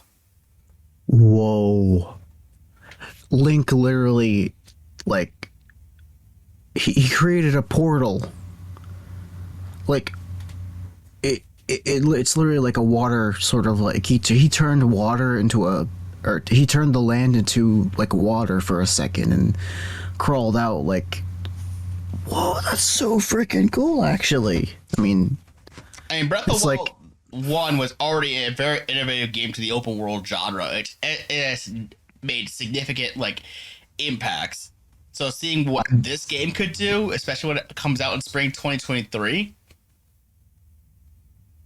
with some extra polish from this delay, this is going to be a fantastic game. I can already tell that part of it influenced Kirby in the Forgotten World. And I know a lot of games out there nowadays have strived to, not in a sense copy, but be very similar to its gameplay. Oh yeah, I should have gotten that Kirby game too, because I know how much you love the car. I still have that photo of Kirby. Let me find it. You can continue on. Yeah, because I know that you would have wanted to see a live clip of me holding my Nintendo Switch with Kirby inhaling a car. Suck. Oh, no, that's Pog Kirby. Pog Champ Kirby.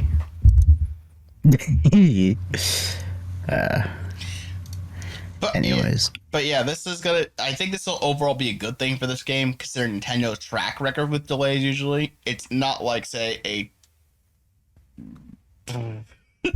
Happy Valentine's Day. In April. Christmas in July. Woo! Woo! Sorry. But I think, yeah, I mean, unlike certain other games who've also gotten delayed and still sucked, I'm looking at you, Cyberpunk. Yeah. Even though I actually enjoyed the game. Looking at you, Minecraft. Oh, wait. Shit. Minecraft's actually a good game, though. Yeah. Looking at you, Roblox. Wait. What? Anyways, sorry. Looking at you, Half-Life 3. Wait, that still hasn't come out yet.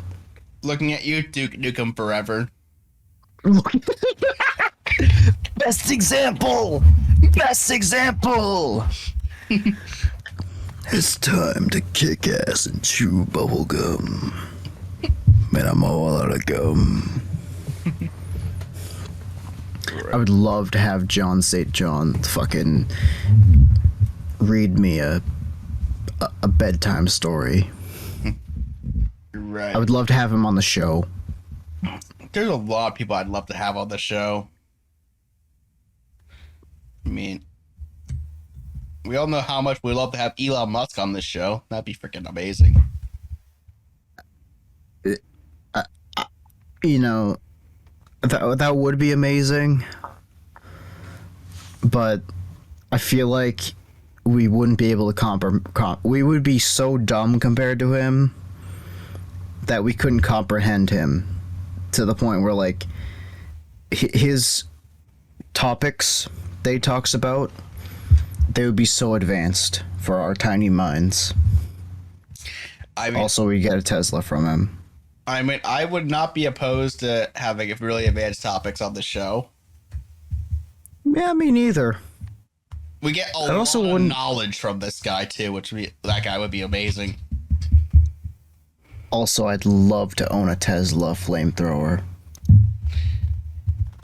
Oh, right.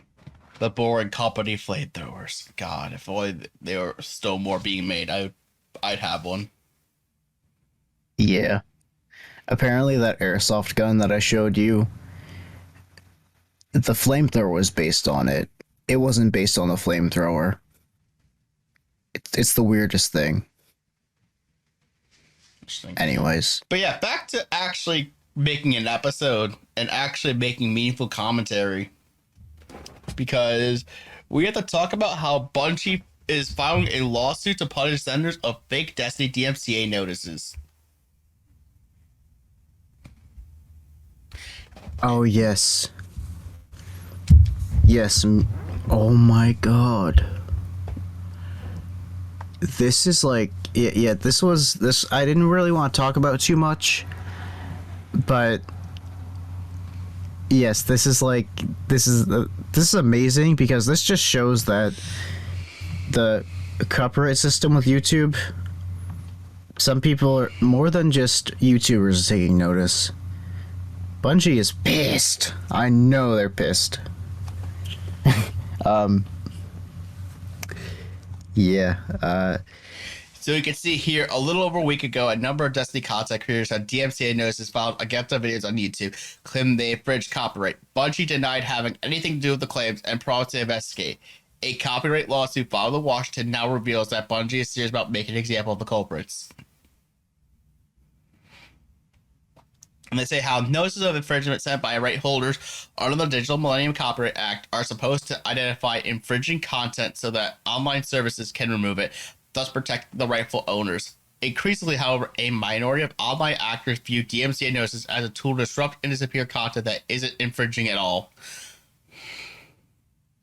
A little over a week ago, persons unknown began sending DMCA notices to YouTube, claiming that the targeted content infringed the rights of game developer Bungie. Working on the basis that the notices were legitimate, YouTube removed the videos, some of which were uploaded by high-profile Destiny content creators. Other notices targeted Bungie's own channels. Oh. At least initially, confusion reigned, and it tells how Bungie supports fan-created content and has a policy that specifically allows videos to be uploaded to YouTube. So why would the creator of Destiny damaging itself and its fans? And it said it wasn't. We're aware of a series of copyright takedowns on YouTube, and we're actively investigating. This includes content on our own Bungie channels. These actions are not being taken at the request of Bungie or our partners. Please stand by for future updates. And here's the funny thing. Bungie's a PlayStation developer now, so this makes it even more... I mean, it's a misplaced observation, but think about it. Yeah. Well, it's kind of like... that Bungie essentially is Sony's version of how Microsoft treats Mojang. Mm-hmm. Leave it alone, let it suffice to its own things. Yeah, and you know what's funny is the fact that it was Bungie's own channel that got striked. I think it's kind of hilarious. It's like that. Trust no one, not even yourself, and it's like a guy sitting at a computer desk and the same guy is holding a gun to the back of that guy's head. Right. And then late last week, Bungie issued another statement revealing that the takedown notices were sent from a fraudulent Google account that was crafted to mimic anti-piracy partner CSC. Google eventually terminated the account, began reversing the fraudulent takedowns while removing copyright strikes against YouTube users. Bungie went on to criticize Google for processing the fake notices, but noted that the company had agreed to implement improvements to reduce such mistakes in the future. There's a chaos aside then, Bungie and Google acted to clean up the mess, but it's now clear that Bungie isn't prepared to let this go. In a relatively unusual move, the developer has filed a full-blown lawsuit in the United States to identify the culprits and hold them to account.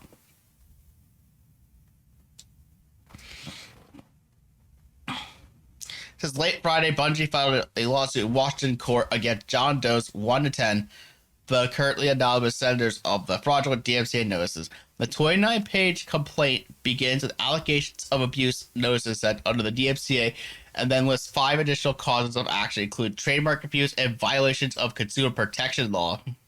The lawsuit states that the bogus copyright complaints not only disrupted Bungie's player community and streamers, but also caused Bungie itself nearly incalculable damage. Bungie then explained that the weaknesses in YouTube's system means that these types of abuse are easily carried out. Doe defendants were able to send fraudulent notices because of a hole in YouTube's DMCA process security, which allows any person to claim to be representing any rights holder in the world for purposes of issuing a DMCA takedown. In other words, as far as YouTube is concerned, any person anywhere in the world can issue takedown notices on behalf of any rights holder anywhere.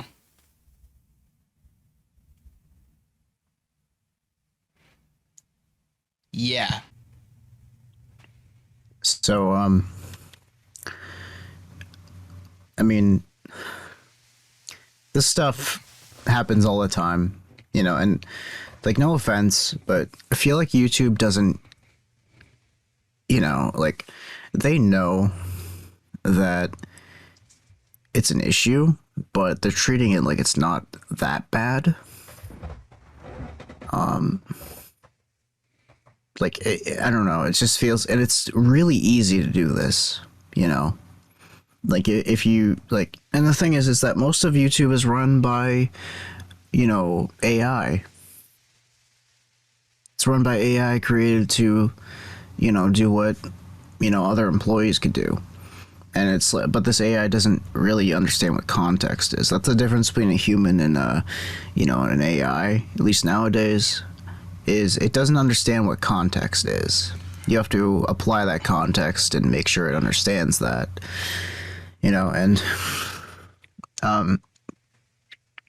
as far as with Bungie,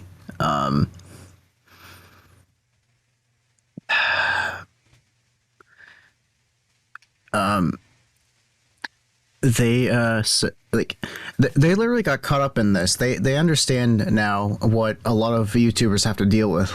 Actually, it says Bungie's lawsuit is particularly scathing of Google and YouTube's processes. And it says they got stranded in a circular loop, and I just find that hilarious because they're going through the same bullshit, when being falsely DMCA'd, That was way ahead of where I was left off. We were up where it says high impact lawsuit suggests Bungie's not happy. Oh, I'm sorry.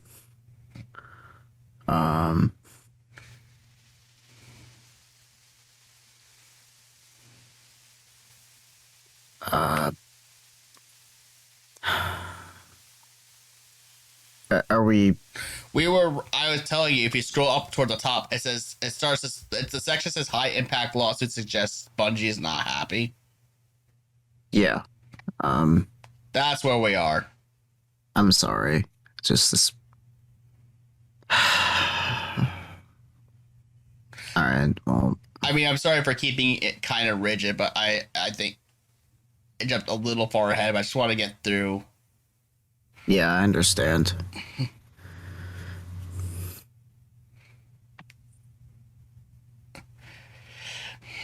But yeah, and then after that, you get to newly created Gmail addresses used by defendants. It says like how Bungie says that as long as fraudsters have a Google account, they can fill out a takedown form, and YouTube will process the takedown request with no additional checks for verification. And it was exploited between March 17 and March 22, and the newly created Gmail addresses sent away with fake notices to YouTube. They apparently did not look like legitimate CRC notices, but it wasn't noticed at YouTube, meaning that the innocent YouTubers receiving copyright strikes for no reason. Same Gmail addresses were also used to contact the affected uploaders with messages that attempted to credit legitimate takedown notices set by CRC on behalf of Bungie. And then a second newly created Gmail account was then used to send abusive messages to the email addresses of Bungie's brand protection vendor. This caused Bungie significant reputational and economic damage for obvious reasons. Bungie writes, noting that the Destiny community was bewildered and upset, believing that Bungie had alleged a promise to build their own streaming communities and YouTube channels on Destiny 2 content. And it also mentioned that at that stage, Bungie admits it doesn't know the identity of those who sent the notices, but it fully intends to find out. Developer says it will use a DMCA subpoena to identify them and hold them accountable for their tortuous and illegal conduct, and frankly, to demonstrate to anyone else stupid enough to volunteer to defend it by targeting Bungie's community for similar attack, they will be met by legal processes. Bungie complaint stresses the importance of the Destiny 2 community, highlighting the contributions made by YouTubers, including My Name is Biff and Dato. Since the game is free to play, the help of the community is vital, since that's what encourages people to buy additional content. And then, as a plot thickens, Bungie expects retaliation. This is how Bungie's complaint reveals that in early March, CSC was told to issue 41 DMCA takedowns against videos that Bungie view violated policy on the use of its intellectual property. And says such as songs ripped from the game cutscenes, or anything else. And in this case, DMCA notices targeted Destiny 2 original soundtracks that were removed from YouTube for copyright infringement by March 16, 2022. Says that Bungie said that all the notices utilized a particular Google email address, and on March 17th, the defendants crafted their own Gmail account certificate in order to send the fraudulent DMCA notices. In short, Bungie believes that the YouTube users who were impacted by its early DMCA takedown notices decided to teach Bungie a lesson by sending out the wave of fraudulent DMCA notices under the name Bungie Inc. They then sent messages to affected uploaders telling them that the original and real Gmail addresses used for takedowns was a fraud. And then we're getting close to the end here. In fact, I'm not going to go too detailed on this, but Alpaca, what is your thoughts on all this stuff here? I mean, it's quite obvious that the copyright system is flawed on YouTube. Everyone complains about it. And,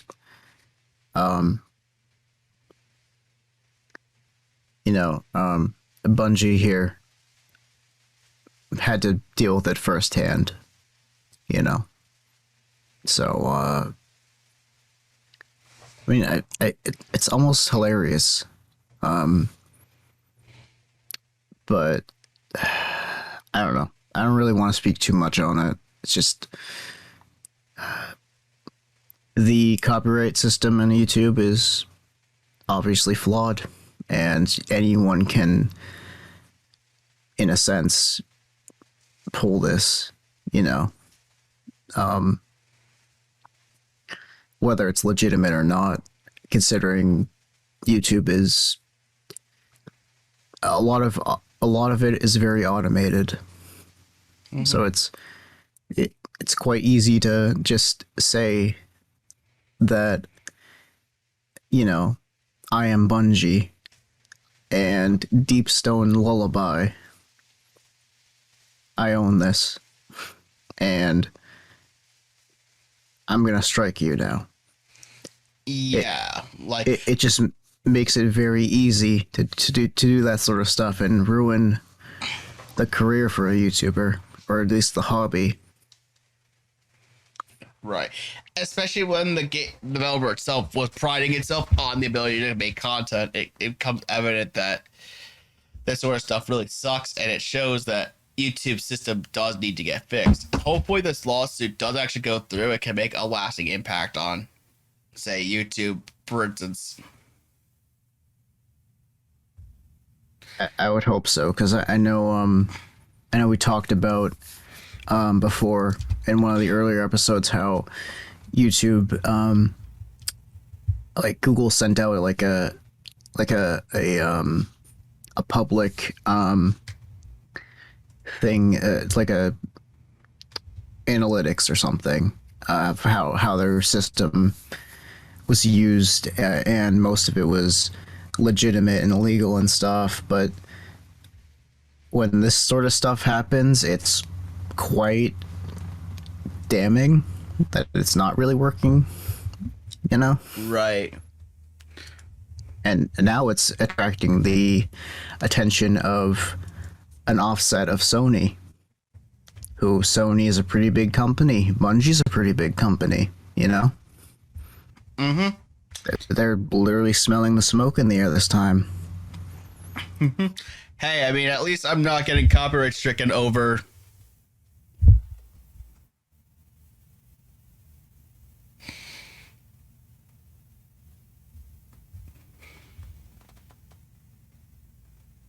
You suck. Wah.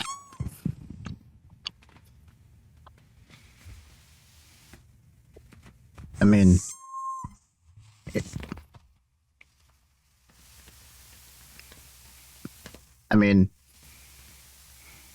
at least it's not mandatory to squeak the ducks every 10 seconds.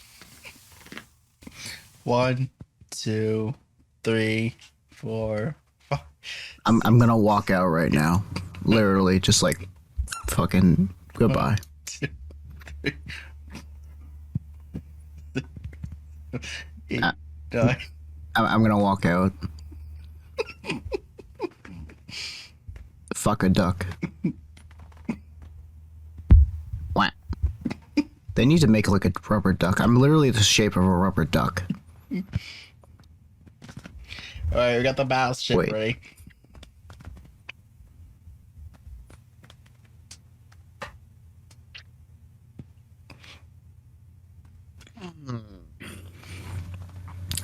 So, I made this joke when we were off camera. Basically, Hydro, that like, the case that Hatsune Miku rubber duck was in looked like a UFO.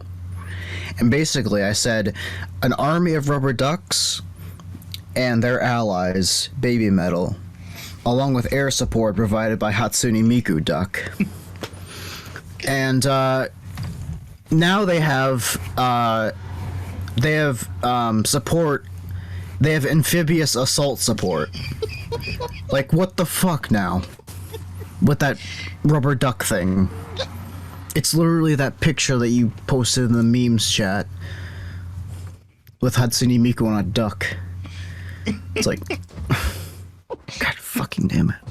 Join the Discord if you want to post rubber duck memes and all sorts of memes for Alpaca to see. Don't. Anyways. Yeah, so as we were about to say before we got to the 10-second quack rule, speaking of which,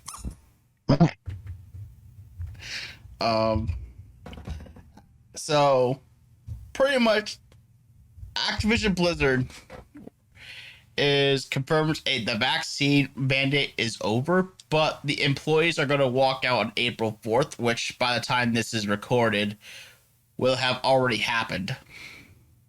Mm-hmm. So as we can see here, Activision Blizzard officially lifting its vaccine mandate for U.S. corporate employees, and workers have announced they plan to walk out and protest. The company confirmed to The Verge that has already ended the mandate, and a Better ABK, which is that famous organization that we love to talk about too because they advocate for these people, announced Friday that employees will walk out of work on April 4th at 1 p.m. Eastern time in protest. Jessica Gonzalez, a former Activision Blizzard employee and a founder of APK, a Better APK, revealed that the company was changing its vaccine policy on Twitter Thursday evening. In a series of screenshots, she shared the text of an email sent by Brian Bulatow, the company's chief administrative officer. Effective immediately, we are lifting our vaccine mandate for all U.S. employees, Bulatow says in the text shared by Gonzalez. Bulatow also discussed the company's return to office policies, though acknowledged that they differed across the business. Bloomberg gaming journalist Jason Schreier reports on the email shortly after. And you can see the tweet that Gonzalez posted right there. Anyways, back to this. As part of returning to office, Blizzard and Activision Blizzard held several feedback sessions and polls over the course of 3 months, in which they decided to mandate the vaccine for workers coming into office. This was the agreement under which people agreed to come back. This recent change was not run by any employees before being announced. On Friday, Bulatow sent another email to clarify the company's policy, seemingly assuring employees that not all of them will need to return to work if they're uncomfortable. For the majority of our employees, we are still operating under a voluntary return to office opportunity, which was shared with The Verge. Although we are not on a company-wide basis requiring vaccinations to enter our building in the U.S., it is still up to the leaders of Activision Publishing, Blizzard, and King to determine the processes and policies that work best for their employees and locations based on local conditions and risk. Schreier also reported that Blizzard chief Mikey Barr sent an email Friday saying that Blizzard specifically require vaccination for the next few months at least. And you can see the series of tweets down here. Better ABK made 3 demands to the company on Friday, which I will quote below, which the writer did, and which you can see about in the tweet that follow. An immediate reversal to lifting the vaccine requirement. Remote work should be offered as a permanent solution.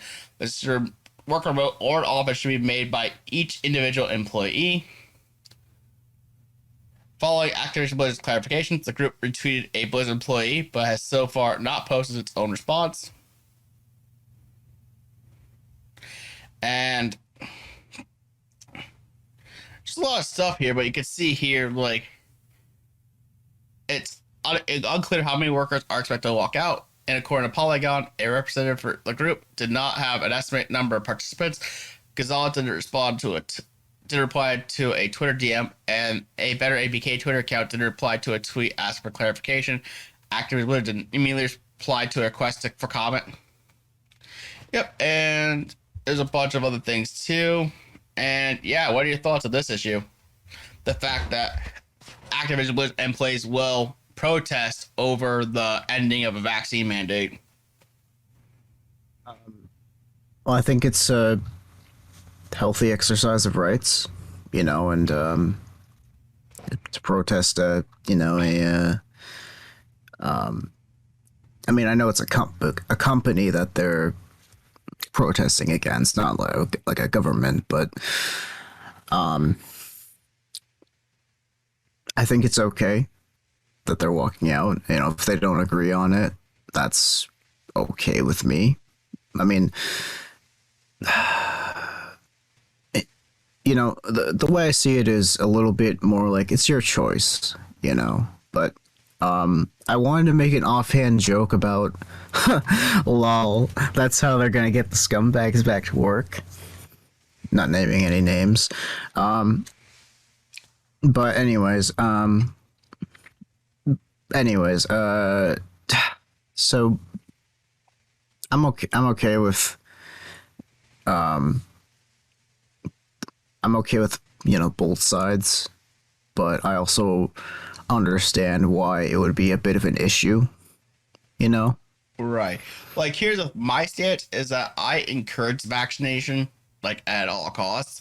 But at the same time, like, if you are not going to vaccinate, you should at least be responsible by only traveling to local and not going out of state visits and anything like that. Certainly. Nah, that's kind of how I see it too. If you're not going to be vaccinated, then that's your choice. Just don't damn everybody else alongside yourself. Mm-hmm. Right. And I was seeing this protest on top of other situations is very interesting to see. Another thing worth noting about the whole thing is the fact that a judge approved Activision Blizzard's $18 million settlement in sexual harassment suit. Oh. And a California judge says, this is from NPR, California judge says she will approve a settlement between video game giant Activision Blizzard and the U.S. Equal Employment Opportunity Commission. The case stems from a complaint the federal agency filed in September after a years-long investigation, alleging that employees at Activision Blizzard were subject to severe sexual harassment and pregnancy discrimination. And the settlement includes a $18 million fund for eligible claimants who worked at the company starting at September 1st of 2016. Our goal is to make Activision Blizzard a model for the industry, and we will continue to focus on limiting harassment and discrimination from our workplace, said your favorite person on the planet. Just kidding, not really. The court's approval of this settlement is an important step in ensuring that our employees have mechanisms for recourse if they experience any form of harassment or retaliation. The EEOC's lawsuit is just one that the company has faced recently for its alleged toxic workplace culture.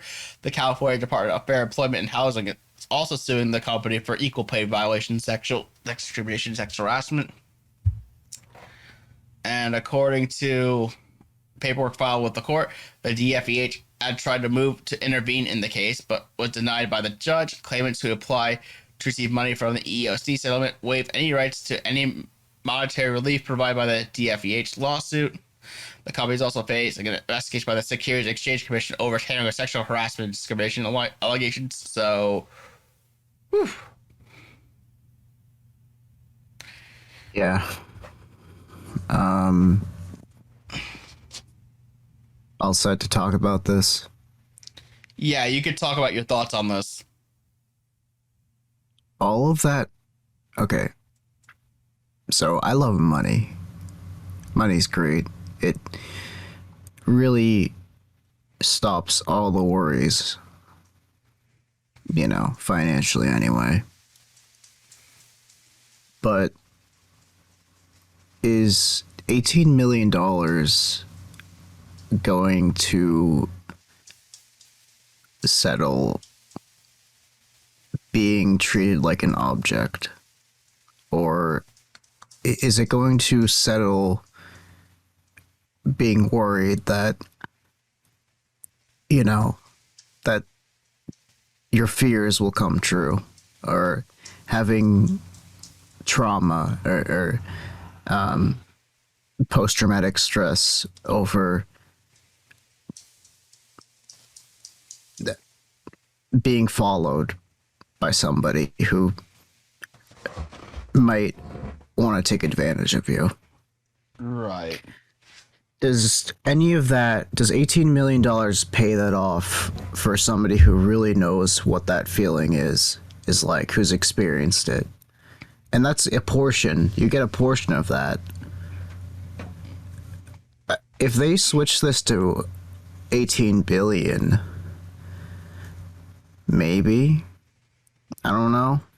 But right, because $18 million technically is like pocket change for Activision Blizzard. This means nothing to them. So they can just continue doing whatever they feel like doing. Mm-hmm. So in a way, this feels like Activision Blizzard technically won this whole thing. Honestly, yeah, they walked away with it. That fucking... One second, let me... How much money does it take... Did it take to make, I don't know, Call of Duty Vanguard featuring rubber ducks? Okay, 1 second.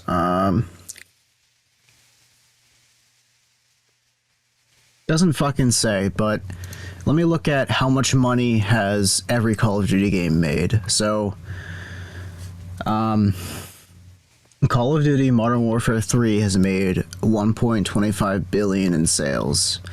Black Ops 1, 1.22 billion. 2, 1.18 in billion. And let me just look. Is Vanguard on this list?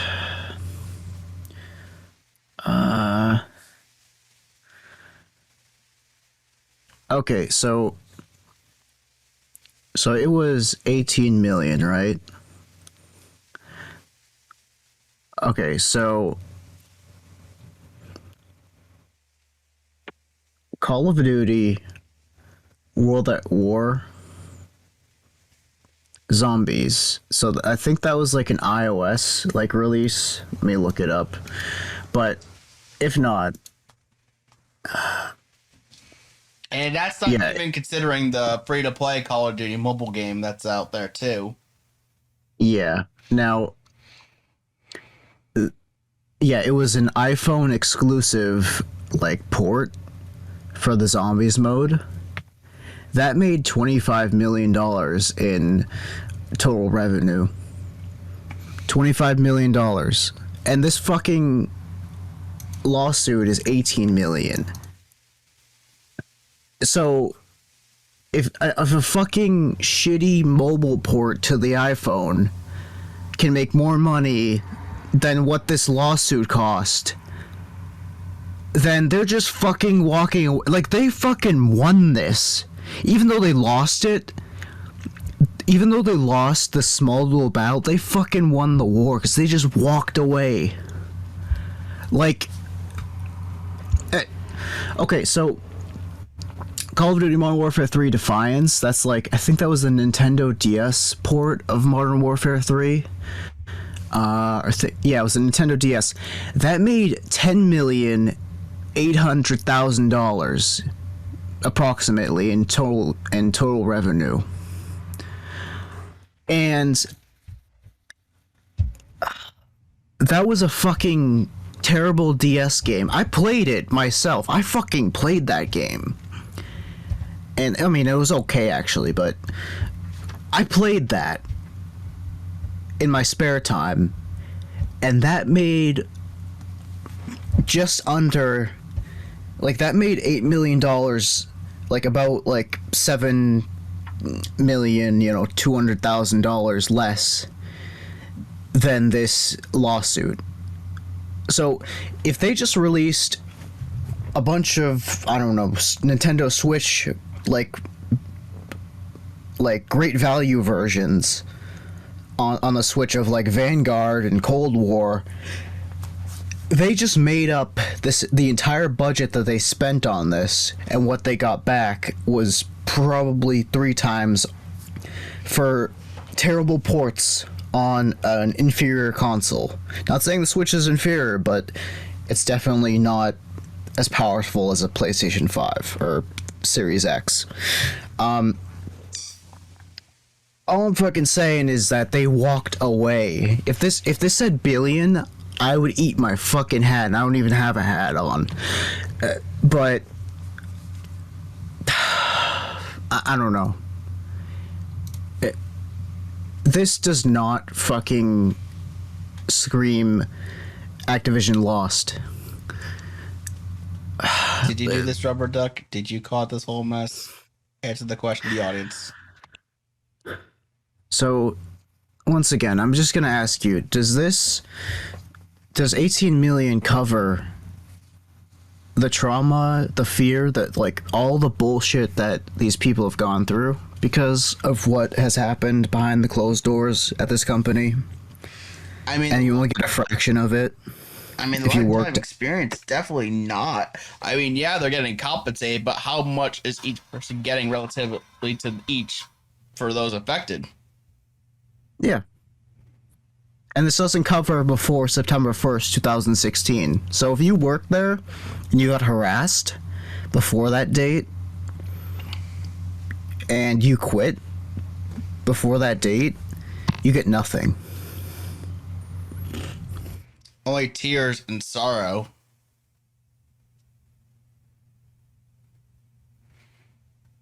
But yeah, I mean, this whole situation is, oof.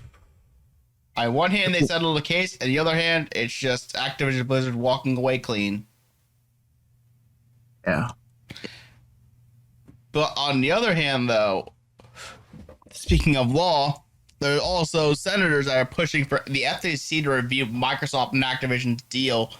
That's $69 billion. Nice.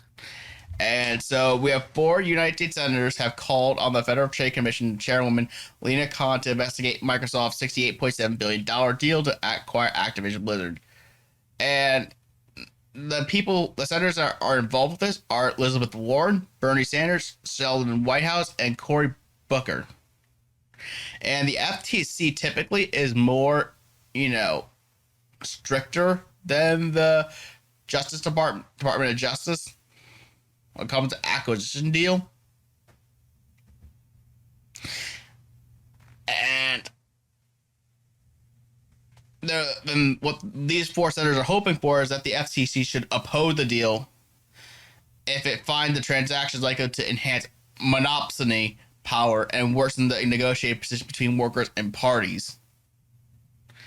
And before that, they mentioned workers at Activision Blizzard, following years of rampant sexual misconduct and discrimination and unfair labor practices, have led calls for greater transparency and accountability in the gaming industry. And we are deeply concerned that this acquisition could further disenfranchise these workers and prevent their voice from being heard.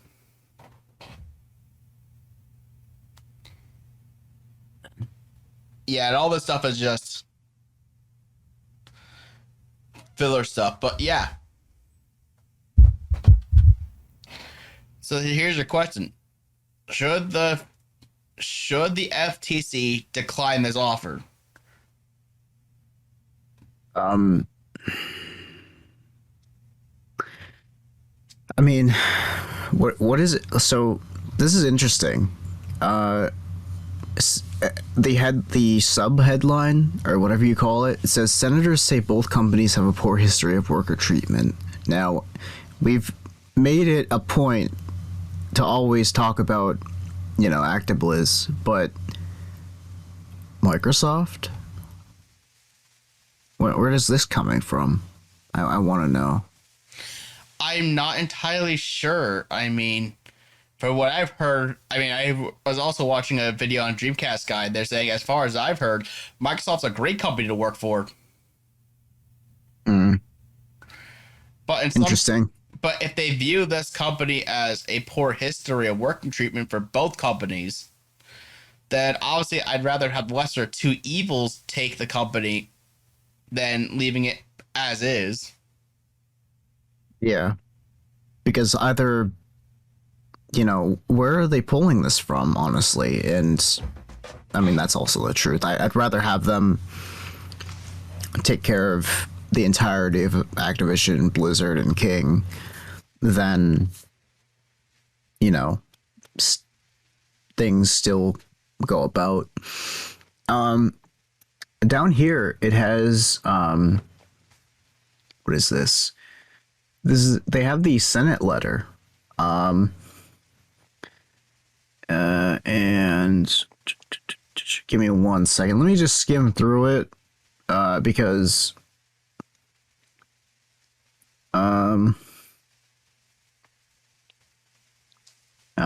so it talks about the frat boy culture and all that sort of stuff, but where is it citing?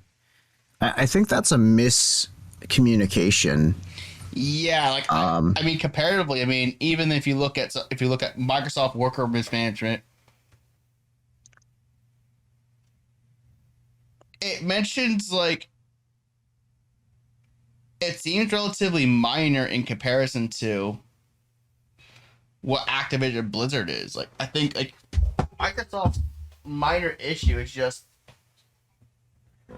they currently are dealing with the whole thing of, hey, we may mismanage the product line or whatever, but it's not compared to mismanaging a company's employees' morals.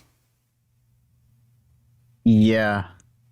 I mean, I don't know.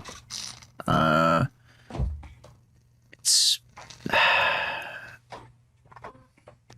I don't know. I feel like they're trying to pull straws, I guess, in this sort of sense. They're trying to make it seem worse than it is, just to, like, how on like a on a resume you'd kind of sugarcoat some things, kind of like this. When you're trying to write a convincing piece, a lot of things need to be sugarcoated, but still along the lines of truthful.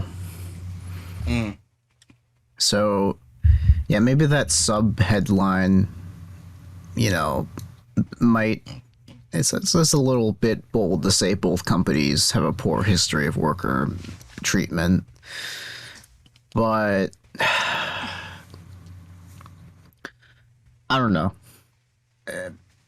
Right. But let's shift to something a bit more positive, though. Like, how about Asus potentially lowering their graphics card prices? I mean, yeah. There's only one thing with I'm looking at the comments because I'm also trying to get a viewpoint from like people. Mm-hmm. Maybe there's one thing with Undead Labs.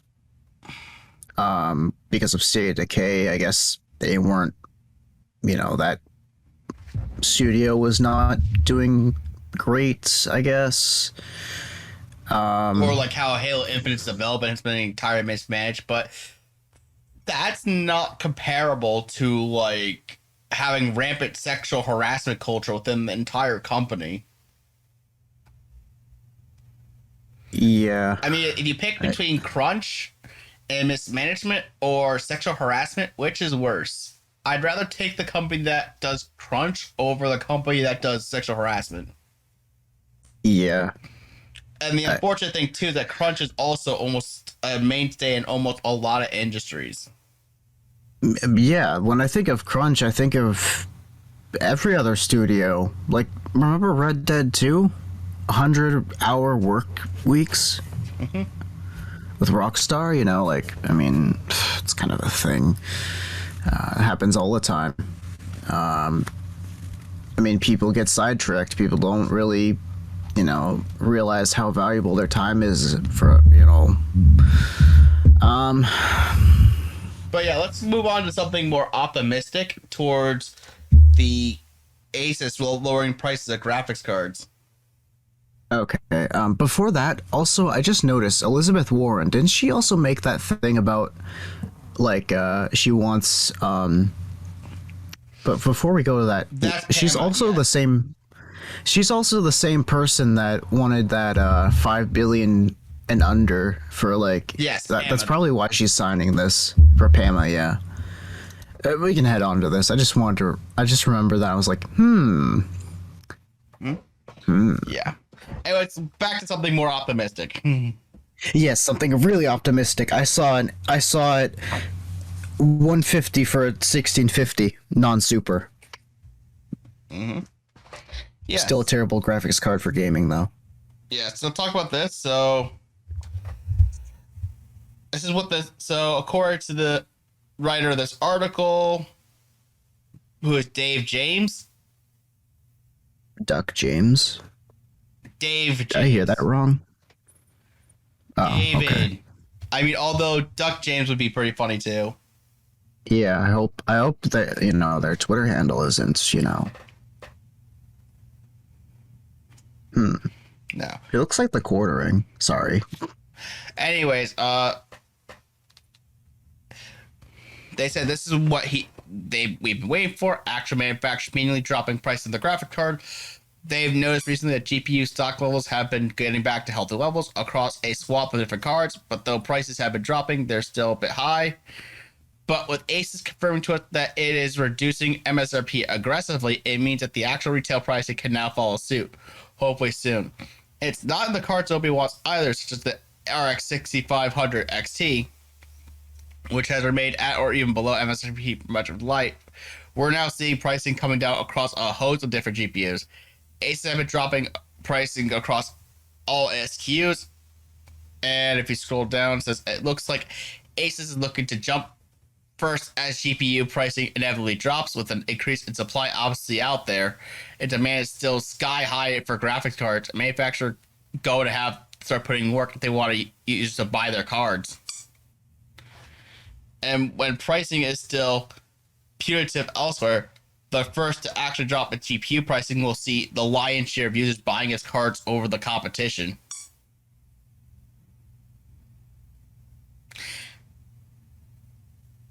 Yeah, that makes sense. And get this, which we're going to talk about this in a few seconds here.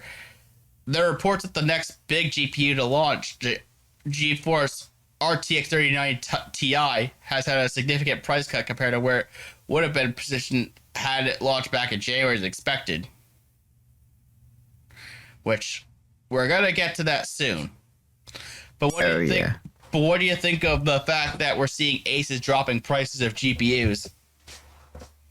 I mean, that's kind of it, I mean, that makes sense that they do that to be a bit more competitive, of course. Like, I think when I was watching a video from Hardware Unboxed,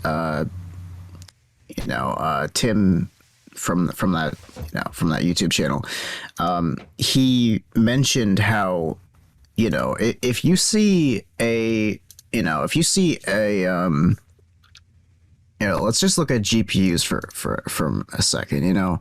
You see a 3080 from, I don't know, Asus, and then you see another 3080 from Gigabyte, but the Gigabyte one has more RGB, has a okayish design, and it has the same display outs as the Asus one. Then you see another one from ASRock, and it's in the middle of the Gigabyte one and the Asus one, but they're all still a 3080. And one might have RGB, one might, whatever. But at the end of the day, they're the same exact thing. Maybe one's a little overclocked. Maybe one, is, I don't know, has a slightly different setup. Because that's how AIB partners are. But they're still at 3080.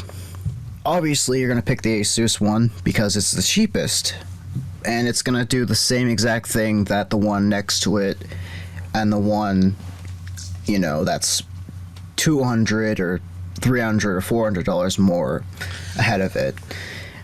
So the Asus one is, let's just say it's $800. That's a dream, but it's $800, and ASRock is 1,000, and the Gigabyte one is 1,300.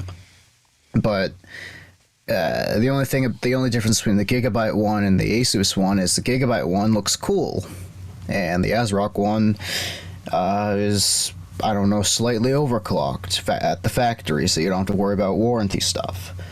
But $800 versus 13 and 1,000, it's $200 to $500 saved on, maybe you could put that into a better CPU or something, or a better RAM, faster RAM, something, or a good power supply or something, or make your case look pretty damn cool, I guess, or throw rubber duckies at it. And yeah, you could have those as hood ornaments mounted to your car, in the melting sun, hopefully. Anyways, that's kind of the thing, though, is like, that's how you stay. That I fucking saw that.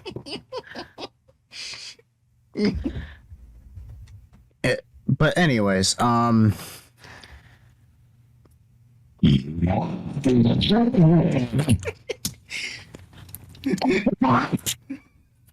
that. I just turned into fucking Daffy. Stop that. It's like, imagine being zombified or like made Daffy a ghost. Oh, okay. I mean, it also is a ghost that didn't release on launch.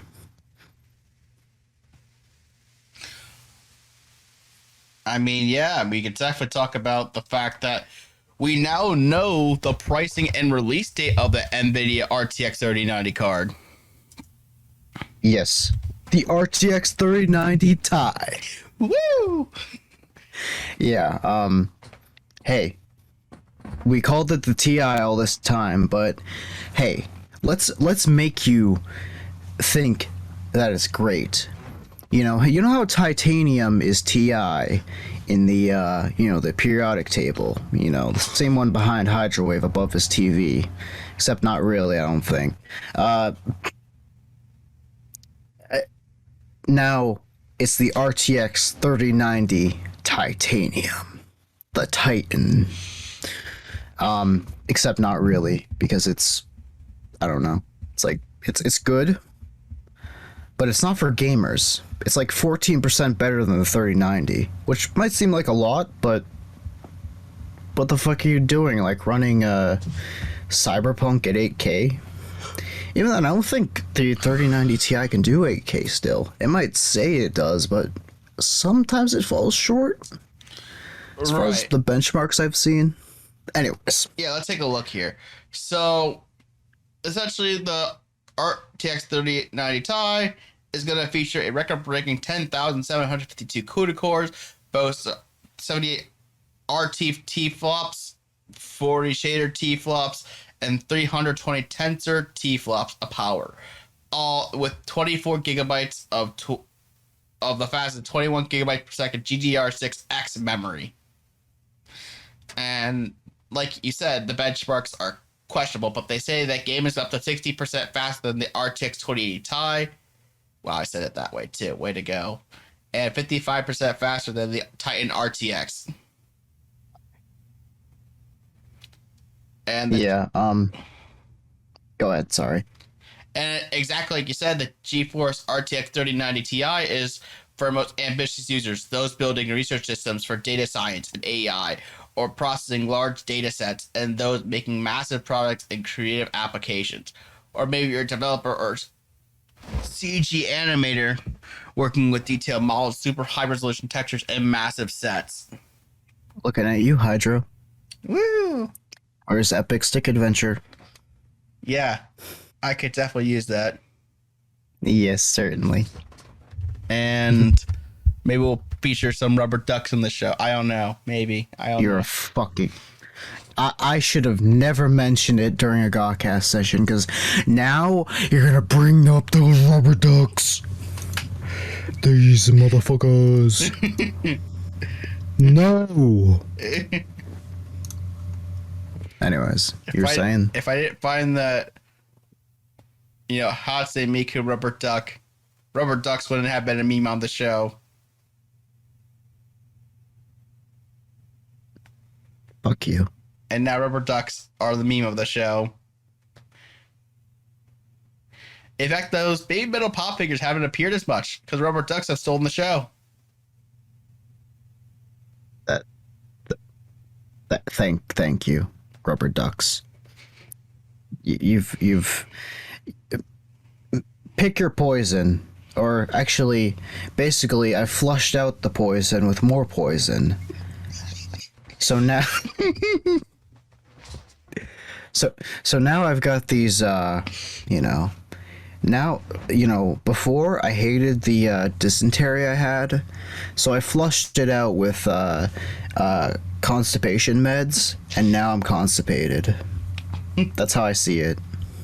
And now I'm gonna flush it out with fiber and have a stomach blockage with the next big meme.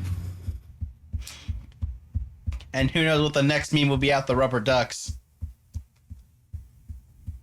A coronary. I don't know. But they did say, like you said too, with AK being a thing, it says if you simple out the game, extreme enthusiasts can enjoy max-setting 4K ray trace gameplay at fast speed possible, and even AK Nvidia DLSS accelerate gaming on displays that support 8K 60 Hz as specified in HDMI 2.1. So if you DLSS, you could technically get up to 8K. Yeah, but you can't run it at max. Right. And actually, well, I should probably show this R off. And this is the moment you guys are probably waiting for. Starting at $1,999. It'll be That's available. like a brand new car. Not really. No, that's like a used 1999 Toyota Corolla price. That's like a Chevy Tahoe from the future, featured in the Halo trailer. Woo! Anyways.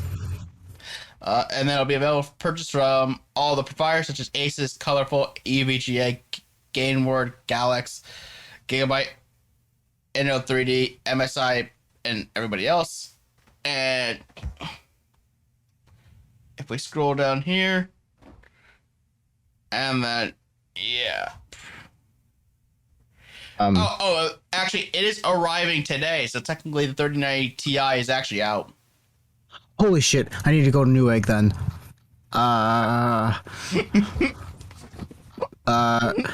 Sort by highest price. Where is it? Oh. HP, Nvidia, Tesla? What? There's a Zotac.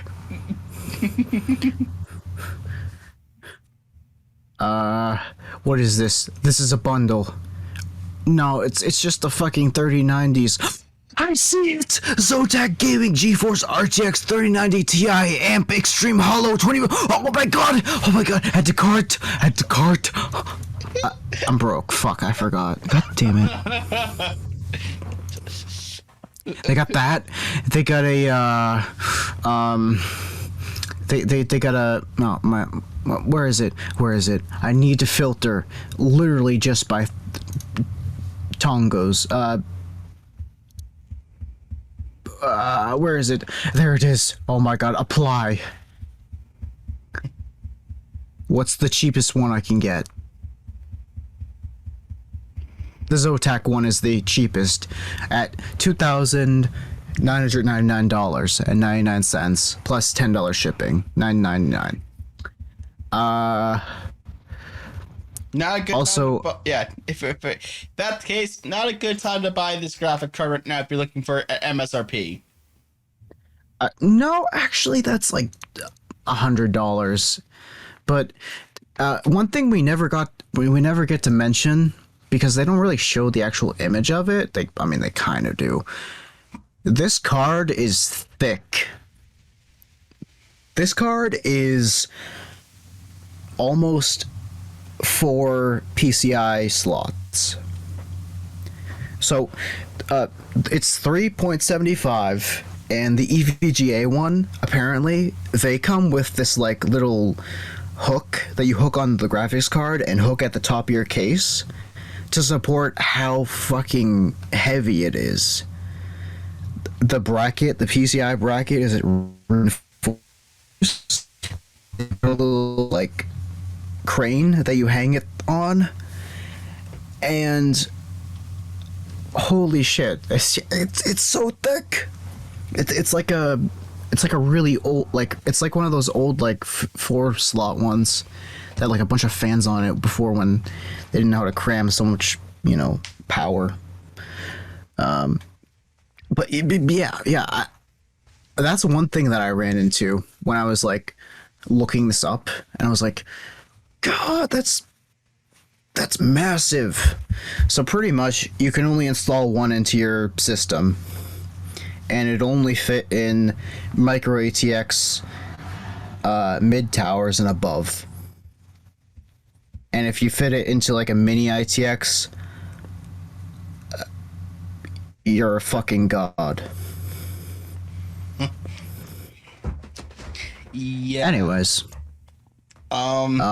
speaking of GPUs, well, we have another story to tell too. So obviously, the thick boy is out. what is thick? The other one is an entirely new company entering the GPU market. Well, they've been popular with CPUs, but GPUs, they haven't had the best track record. Yeah. And now they're going to have something to compete with. Looking at you, UHD 630. Finally, Intel can have good graphics for its CPUs and GPU cards.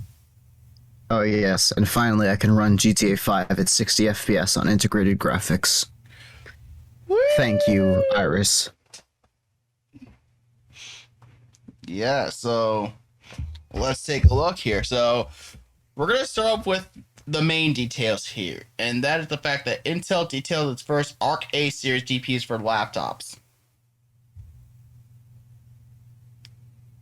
I know it's out of order with the script, but go with it. Oh. So we're actually starting with Article 2, not 1. Oh, okay, that's fine. Yeah, that's fine. I'm annoyed, but hey, they exist. I mean, but they're a leprechaun. I mean, hey, unicorn.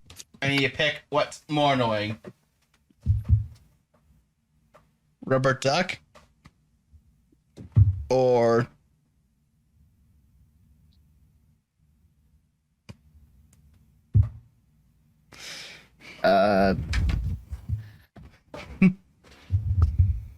what's more annoying is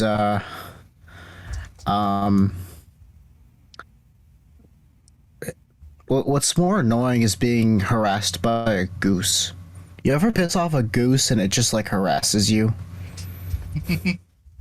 Now you need to find rubber geese. Or get one like rubber chickens that you find that you use in like gym classes or whatever. Yes. But yeah, but what's more annoying is when your laptop is overheating. Right. Anyways, back to the main details itself of the GPU here. So, as we know, we've also talked about the Arc line itself back a few episodes ago.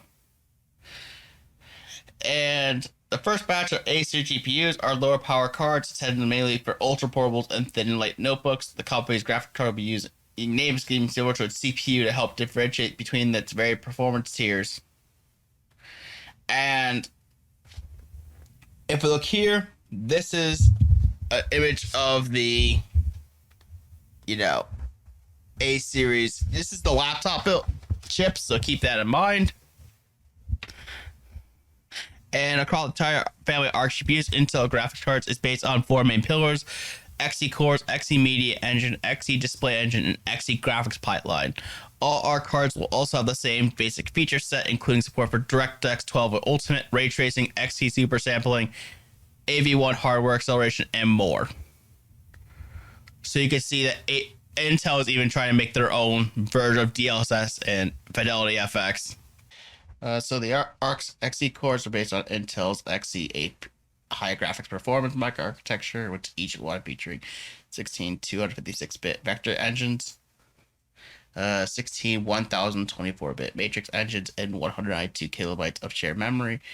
The Xe Media Engine is designed to support popular video apps with hardware encoding at up to 8K, 10-bit HDR, and hardware acceleration for a number of popular standards.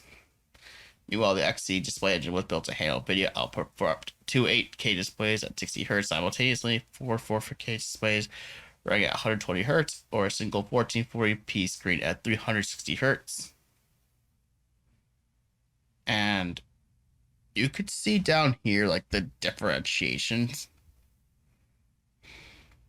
Yeah. Down below. This chart is actually pretty important here. So let's take a look. So the Intel Arc 3. And the Intel Arc 3 has two different variations. You have the A350M and the A370M.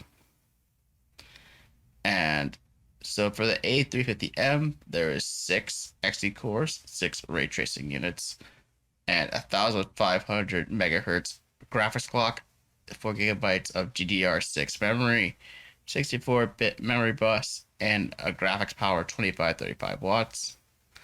While the A370M has 8 Xe cores, 8 ray tracing units, 1,550 graphics clock megahertz, and 4 gigabytes of GDDR6 RAM, 64-bit memory bus, and 35 to 50 watt power.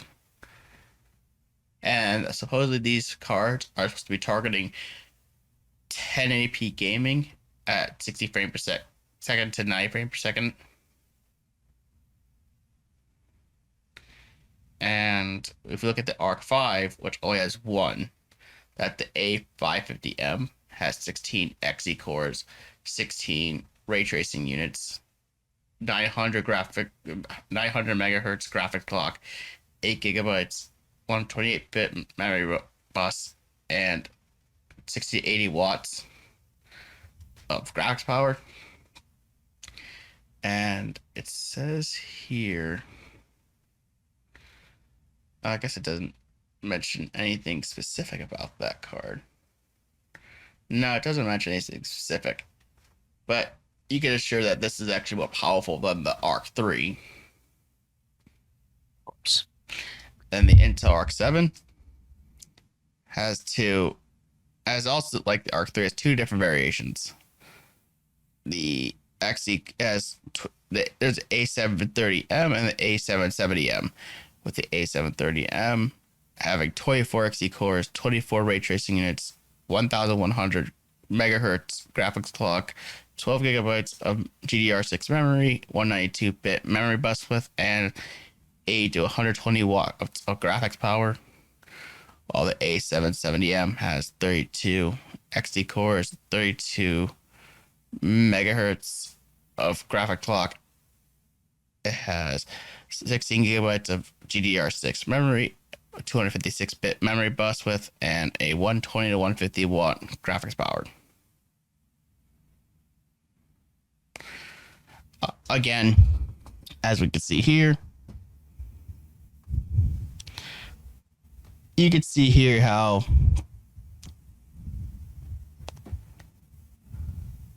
you can see how these are supposed to be pretty capable chips. Most certainly. Well, I don't think it's going to be as capable as, say, maybe like a Nvidia like 3080 Ti or whatever. At least these will be capable enough. Yeah, and seeing as they, even the 3, I guess Arc 3, series of GPUs. As far as 1080p at 60 to 90, you know, that says a bit. As far as it goes right now, I mean, as far as this means, if this does mean ultra to low end or lower graphics, I don't know. But if they can achieve that at least, then I assume that every step up, of course, you see, you can obviously tell every step up is like a literal step up from 6, 8, 16, 24, 32, and then the clock speeds.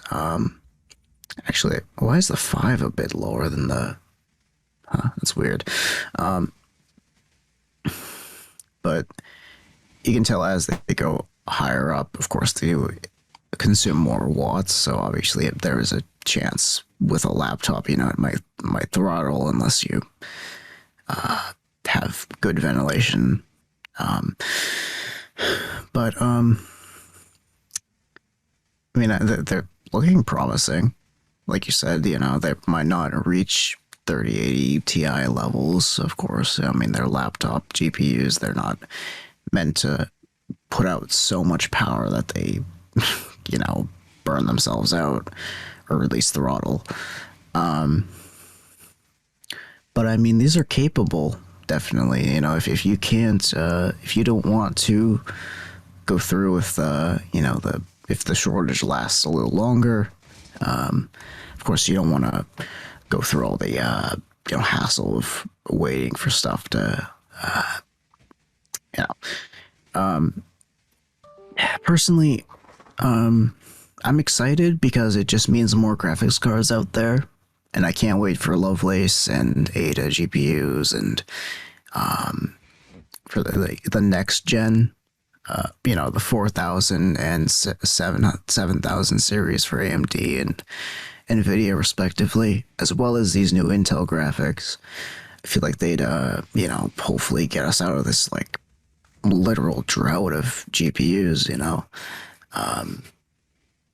Even though these are laptop ones, I really can't wait to see the physical desktop ones as well. Which, actually, moving on to those. Yeah, before we go on, just note that you can see how capable some of these cards are, as if you look at the chart below that one that we just reviewed all the specs of, you can see a little benchmark. While we take benchmarks, it just gives, we always take benchmarks with a grain of salt. Yeah, there's certain conditions that are, like artificial. Like sometimes they may choke the XMP profile to, a lower amount, or maybe there's, like how smart access memory and resizable bar sort of stuff. There's differences. Yeah, and you could see here, like, obviously it's comparing to Intel Iris X, so that's obviously gonna be better no matter what. Certainly. But back to it, we're back to the desktop side. So Intel, as you can see here, teased the first Arc A series desktop GPUs, have its summer launch. And they say the company has offered a peek at an Arc A series limited edition video card arriving sometime this summer. There are no specs or prices, unfortunately, but the double height design and 2-in fan cooling makes clear this is aimed directly at gamers. And obviously, as we know, that it's going to support a wide variety of features. Mm-hmm. Yep, and naturally,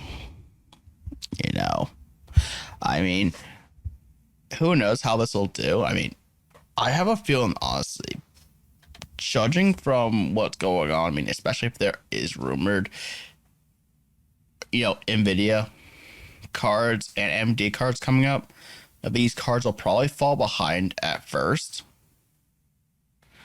but then the second generation will likely catch up.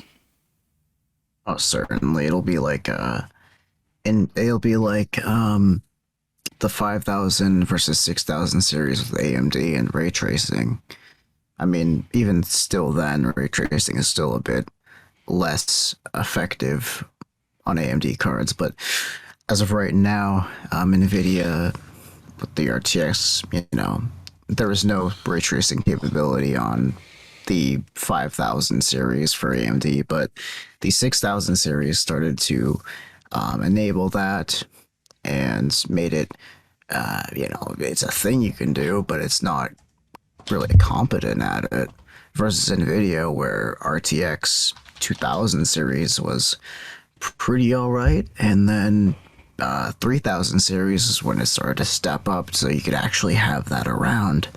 I mean, I know the new console generation is AMD based, which says a little bit, in my opinion.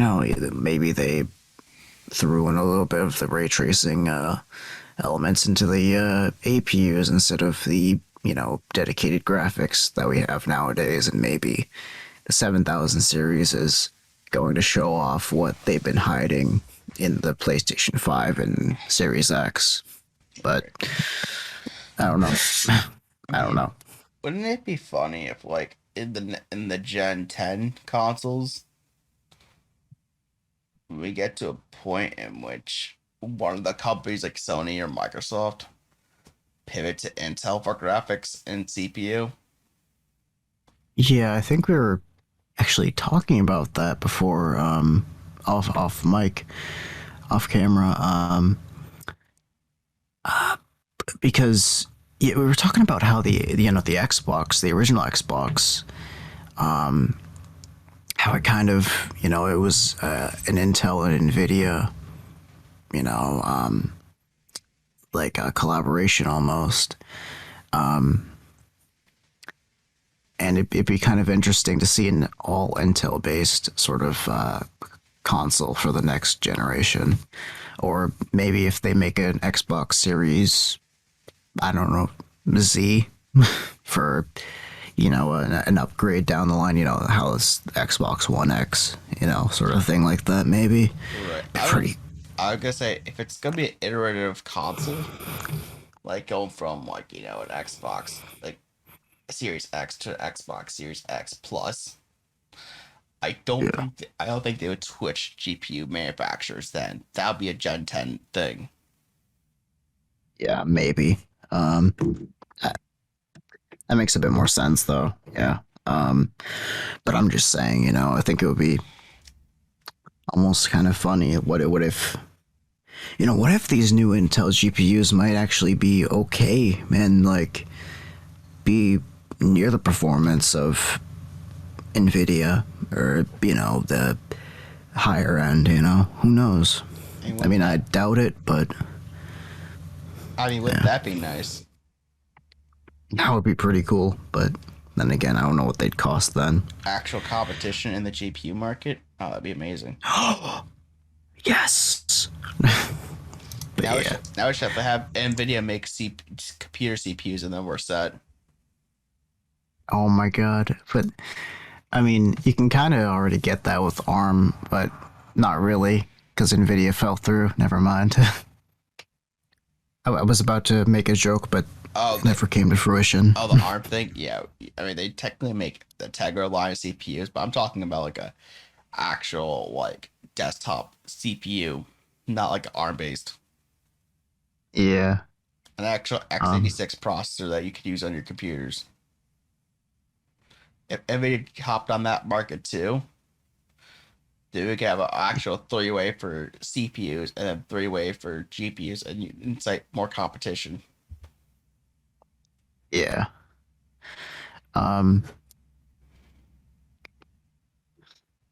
Looking at the comments and stuff, they kind of went like, we're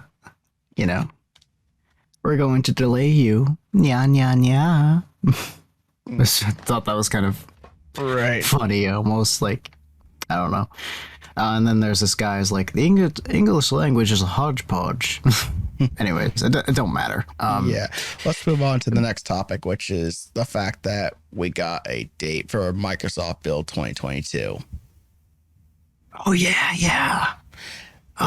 This is the developer conference that Microsoft usually holds every year. It's their version of E3. At least the E3 that you're talking about. I think of E3 as like a Breath of the Wild 2 Featuring Seaman. coming this fucking god.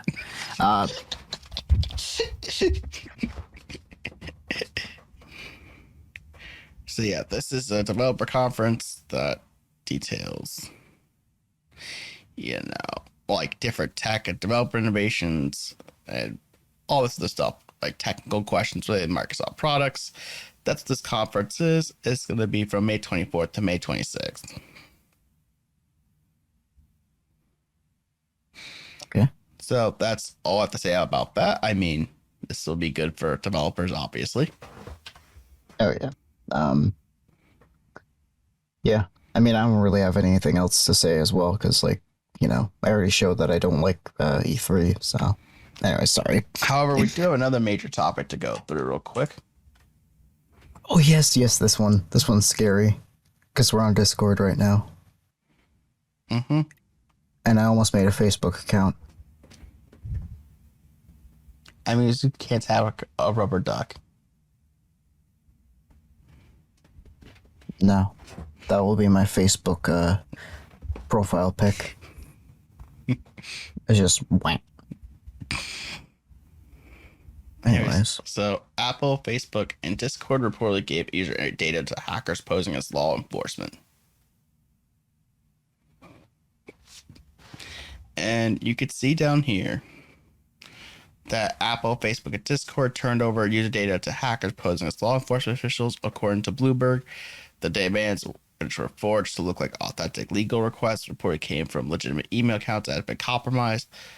And according to them, both Facebook and Apple turned over basic subscriber details such as customer's address, his phone number, and IP address. Discord provided the internet address history of Discord accounts tied to a specific phone number. The hackers also targeted Snap, though it's not clear if the company actually turned over requested data.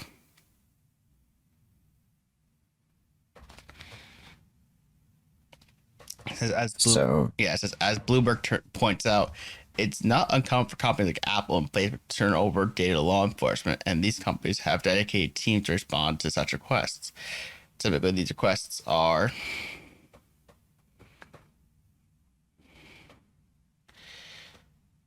accompanied by a court order, but there are emergency cases when law enforcement asks for data without one, like when someone is believed to be in danger.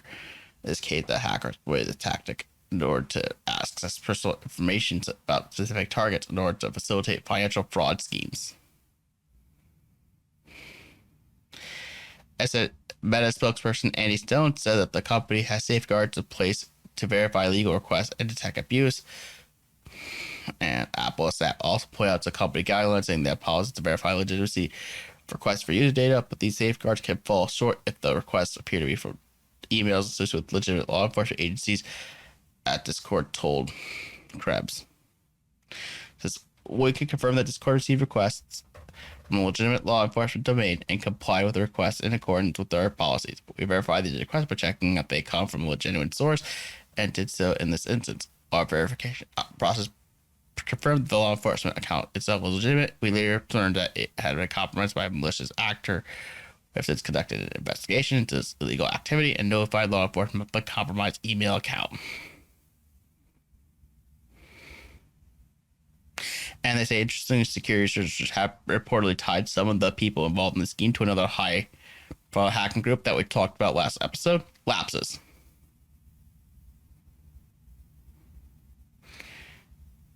And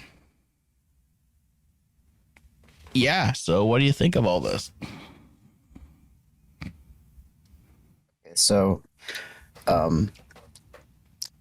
mean, the way I take it mostly is just, I understand that, I understand that this is this is something that, should be, fine, I guess, giving data to law enforcement, but when stuff like this happens, it's like, oh God, I hope that data wasn't related to me, and I hope, that data doesn't have anything really super personal, like, your SSN or I don't know, something like that. Like, your, I don't know, if you bought like Nitro, or for Facebook, if you played Farmville and gave your credit card information, or, for the iOS, for Apple, what if they, so, I mean, it's your address, phone number, and IP address, for like Facebook and Apple, and for Discord, it's internet address history. But it doesn't talk about this, like, if that's specific, like, I don't know. It's a little unsettling.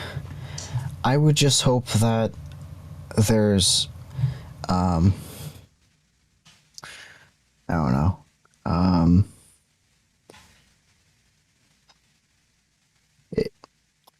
It, it's a really scary phishing attempt. That's all I can call it, Right. To think hackers would hack a legitimate law enforcement account to then be able to retrieve data from like Apple and Discord, it's actually Yeah. kind of scary to think about. Yeah, because this kind of like almost falls into the same vein as what Bungie had to go through, you know? Impersonators, Mm. So Like, imagine if the rubber duckies were the impersonators, then what would you do? you're a moron.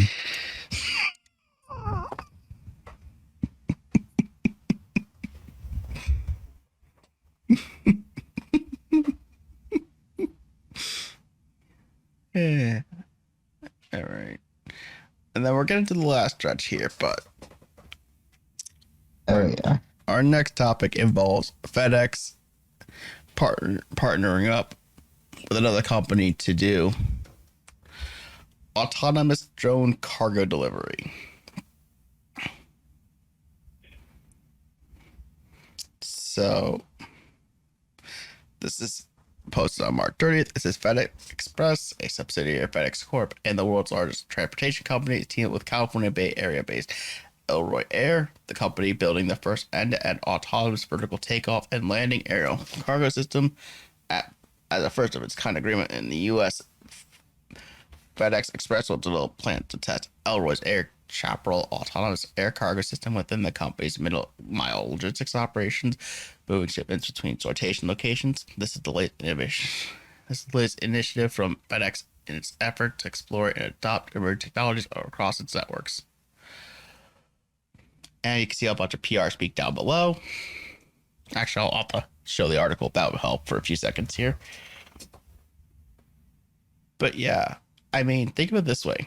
You pair this with the fact they wanted to add anti-missile lasers to their aircraft. Yeah, speaking of that, MQ-27 Dragonfire inbound. Literally, it'll be a fucking turret drone. If somebody starts throwing rocks at them, they'll get pepper sprayed. And by pepper sprayed, you literally mean just get a missile blown at your face. But It'll be a tranquilizer missile. It only cause minor damage, like a beanbag round, except more permanent, more dislocating. I mean, granted, while we do like to joke about the fact that they wanted to add like anti-missile lasers and missiles to their aircraft, let's talk about the implications of drone cargo delivery. Like, what do you think of autonomous delivery for the drones? I mean, it's kind of a fantasy of mine to be able to have a very strong drone deliver something to like a friend. Like, I don't know, me and one of my friends always joked about sending a drone delivery over to them, and like if like sending something over with a drone, and I don't know. I just thought it would be kind of hilarious, but it would be actually quite cool. Right. It's just I don't know. I'd love to do it, but as far as like I don't know, Amazon sending me,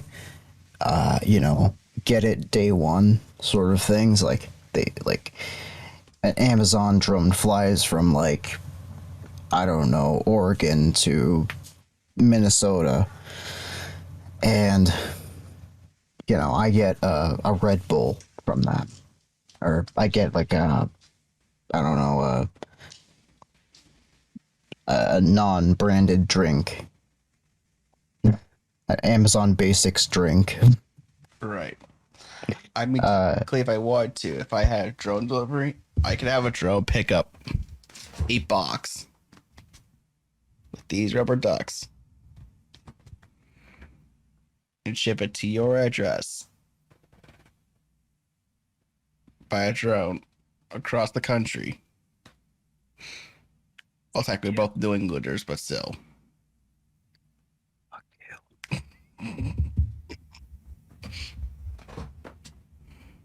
You're a fucking pig. Don't you send those squeaky rubber ducks over me. I will equip Sentry. I will equip a SAM turret to blast it out of the fucking skies. Wow, we just got ASMR segment, ladies and gentlemen. Yeah. I should do that for a living.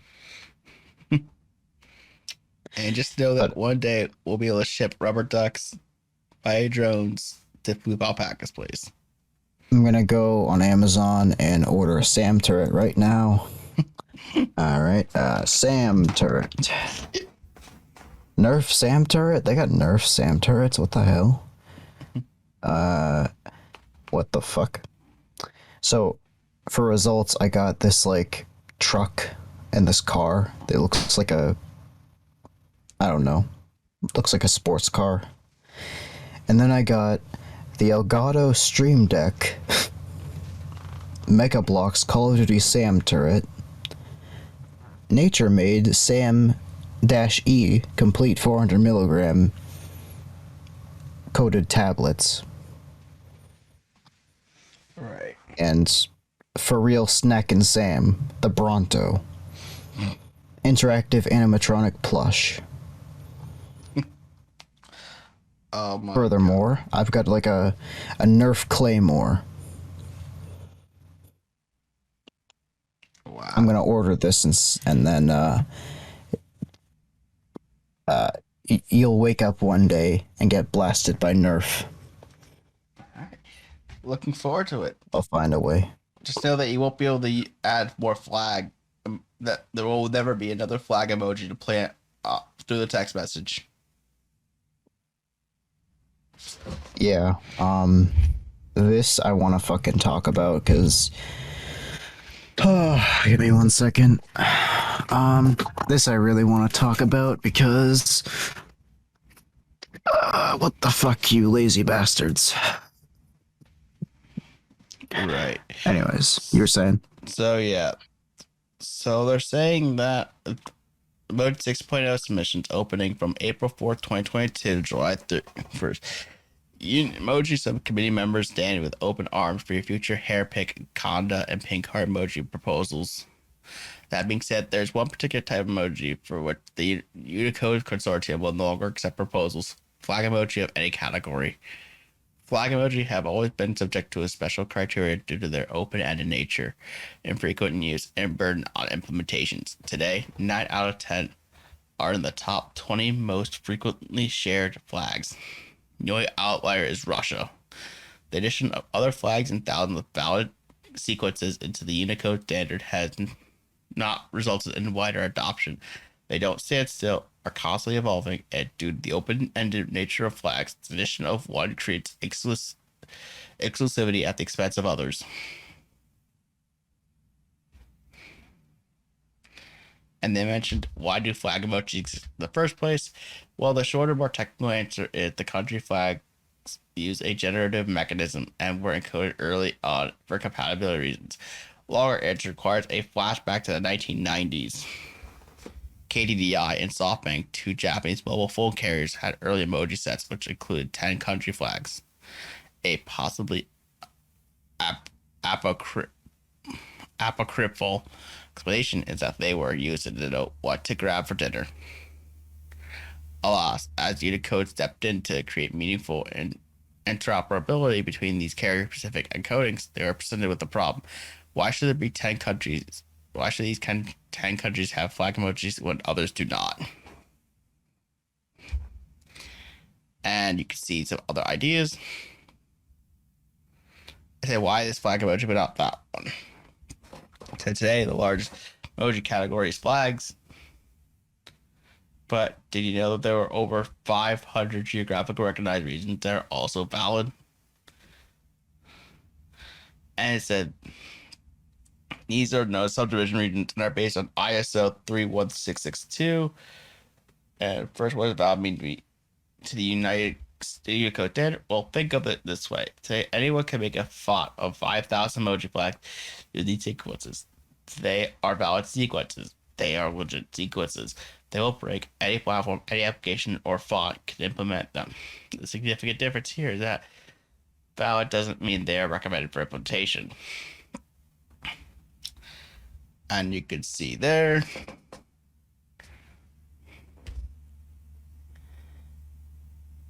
And yeah, there's a whole bunch of this whole arc goes through a bunch of different things. And what do you think?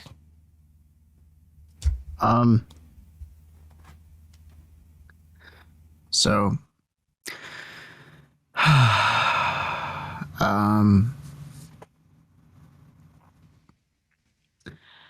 don't care. Honestly, I think emojis should be completely destroyed, and I hope they die in a gas fire. Because like emojis, I mean, you know, digital sprites. I think this is a stupid. I think this is a stupid, thing. Like emojis. This is what I've been thinking about this Unicode thing. Also, for some reason, the website's not secure. What the fuck? I think technically using Blogger or something like that. Oh. I can recognize that be anywhere. I see. But anyways, I think the idea of emojis they're nice, you know. I like them, but if we can't have any of it, then why have it at all? Honestly, like, I don't know. I think we should just completely uproot emojis and like, I don't know. I feel like Unicode, like right here, is like kind of just taking the easy way, you know? Because like, it says about the history of them in the 1990s. KDDI and SoftBank, two Japanese mobile phone characters, had early emoji sets which included 10 country flags. Unicode stepped in and created meaningfully interoperability between these carrier-specific encodings. They presented a problem. Why should these 10 countries have flag emoji when others do not? And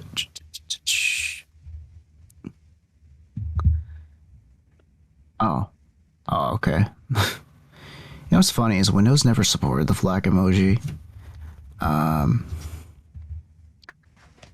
Anyways, basically what I'm saying is, if we can't have all of the flags of the world and like other flags that represent a nation, I guess, then none of them should exist at all, because it's unfair and I believe in that simple destroy everything if one thing cannot be happy. Anyways, I don't really care. I just don't like emojis anyway. And this little like compromise that they have, use the hearts. Okay. I think that's kind of stupid though. That's a little bit stupid. That's a great way around it. I think what you could do instead, honestly, is the thing is that the flags do a good job at one thing in that they consolidate certain things. Like they know the pride flags and all that stuff. Like, Yeah. why not just have it so if you do a flag thing, you know how when you go to like iOS or Android, wherever you go to the emoji thing and you scroll down, you see flags. Uh-huh. Why can't you just have subgroups inside the groups and you could be like, oh, national flags, regional flags. Oh yeah, they could like create subgroups. Like you know how in the Microsoft on the Xbox One, how you can hold down A, and then you can pick like different skin tones and stuff like that for like characters and different versions of or variations. Why isn't that a? Why can't they do that? You bring up a good point with that. Also, I just realized I got the bisexual flag wrong. I don't know why I know this, but it's supposed to be pink, purple, and then blue because they kind of mix into each other. Good job, Unicode. Sorry. And yeah. Yeah, it's how it's you have countries with multiple colors for flags. Like if you look at like, like I mean, also the example they showed like South Korea probably be a more complex example considering they have black, white, red, and blue. Black, white, red, and blue. Wouldn't that be? Isn't that kind of just a way to like put like? That's just a great way to like. Oh my god! Actually, yeah, that's a terrible thing. Like, let me go on Discord and try to make like a South Korean emoji flag, but without using the flag. By using the hearts that they advertise. Yeah, or any other emoji that looks like yin yang, but with like a red and blue kind of pattern. Let me see if I can do that, but you continue on. Yeah, but then like you have things like red, white, and blue. Like for these flags of the original 10, like UK, United States, Russia, and France. Yeah, that's so fucking stupid. Matter of fact, you could just fucking say red, white, and blue for South Korea. And for Canada, what about Japan? Japan is the same colors. Canada is red and white. Fucking Mexico and Italy have the same colors. Actually, yes. And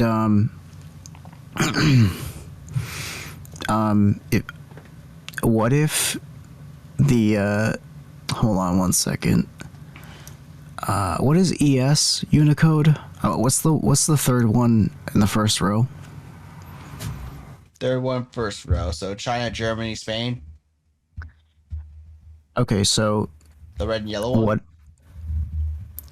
You know what else is red and yellow?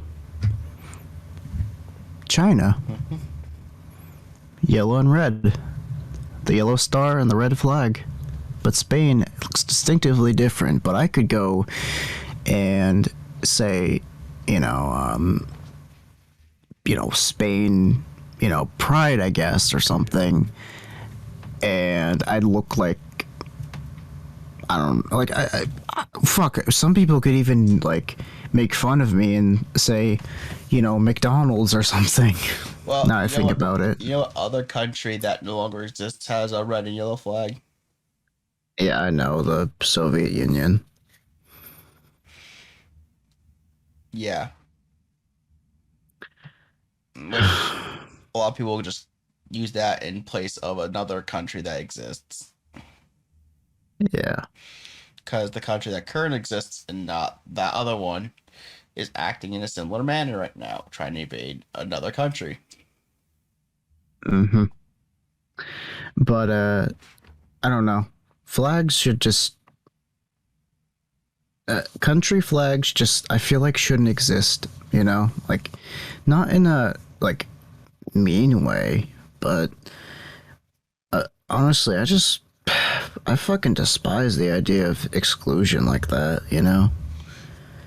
I mean, here's the thing: like, what you could probably do is also just have another team add more flags or open source this somehow.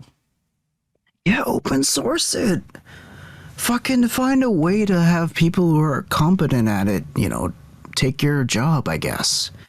If you're not gonna put in the, you know, the work. Mm-hmm. I don't know. Yeah. Just always piss me off. But now we have to get to the last thing. Alpaca. It's time for you to become a weeb. Actually, you already are a weeb. You enjoy Baby Metal Hatsune Miku. The fuck you just... And then meanwhile, you had sex with I am Felix not a Art. weeb. You know, I am not a fucking weeb. Hey, Don't you dare put me in that category of weeaboo. Don't you ever fucking put me in that category. Hey, you're the one that had sex with Felix from RE0 back in like one of the other episodes. Let me know how that went. I'm sorry, what? Okay. Seriously, what the fuck? Now I'm a cat boy. What the fuck?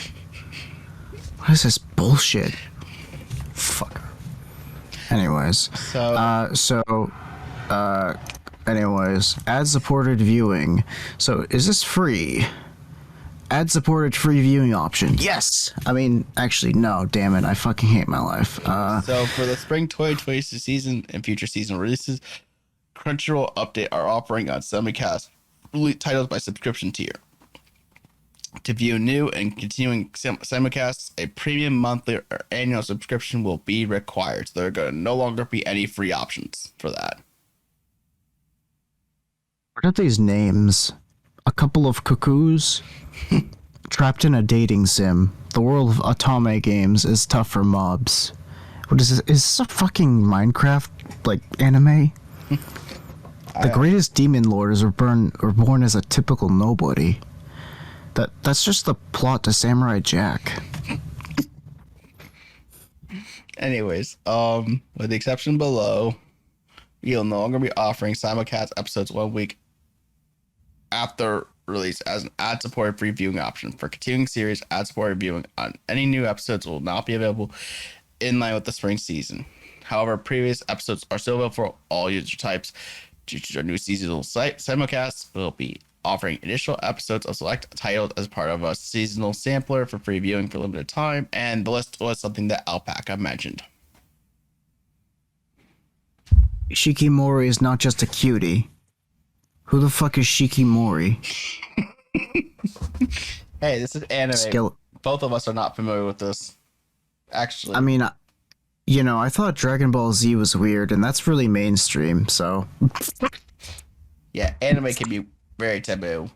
I mean, I watched a preview of a show, apparently, where a boy and a girl switched bodies, and then the whole thing was actually switching body. The guy swapped body with the girl. That was like a few years ago. It was like a whole post-apocalyptic story. I watched a guy literally talk about that. It was interesting to watch this conversation, but I don't really watch anime at all. Me neither. Like, wholeheartedly, truly, I do not watch anime that much at all. Like, even if, like, I only watch it if it's like I said, I've the only anime that I've ever really liked watching was Dragon Ball Z or Dragon Ball in general until it turned into like a bunch of screaming matches. I mean, don't get me wrong. I like JRPGs, I like baby metal, and so is Alpaca. Fuck you. And I sometimes will dabble in with some Hatsune Miku stuff. And I know Alpaca's also a huge fan of that shit. Never gonna give you up. Never going to let you down. So, I come back from a pee break, and this guy has ME6 playing Hatsune Miku, covering Never Gonna Give You Up, and he's off doing, I don't know, whatever on the bed. He's like looking at his phone, I don't know. And it's just like, anyways. Yeah. So, obviously, it sucks that they're taking away a free option for anime watching. Yeah. And plus, I get to watch FluufAlpaca nerd about anime. Because this is his favorite type of media. My favorite anime is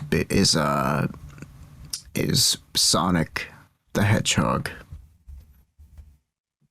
Actually, there is a Sonic anime. It's called Sonic X. I remember watching it on like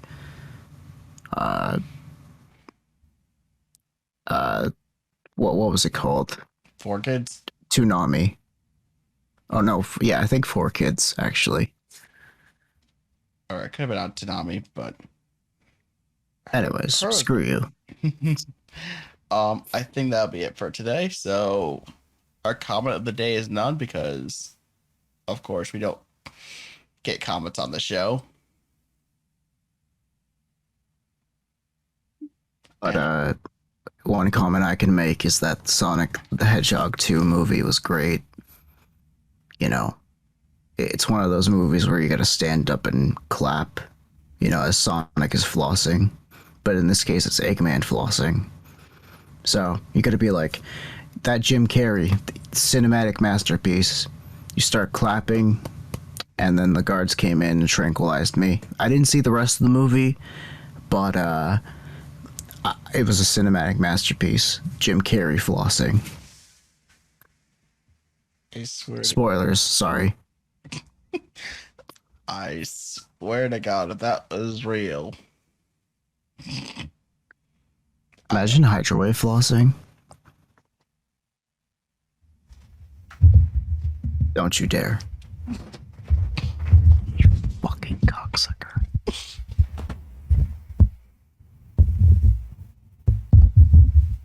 Somebody's gonna fucking trim that as a GIF. And like it just the small portion of your body and your arm flailing around is gonna be like somebody's wallpaper in the near future. I think it's your wallpaper. Fuck you. Featuring rubber ducks. Yeah. That and you know, it'll have you flossing and it's a GIF. It'll have Hatsune Miku duck, and it'll also have a certain someone in the bottom right corner being hidden by the start menu. Anyways. Yeah.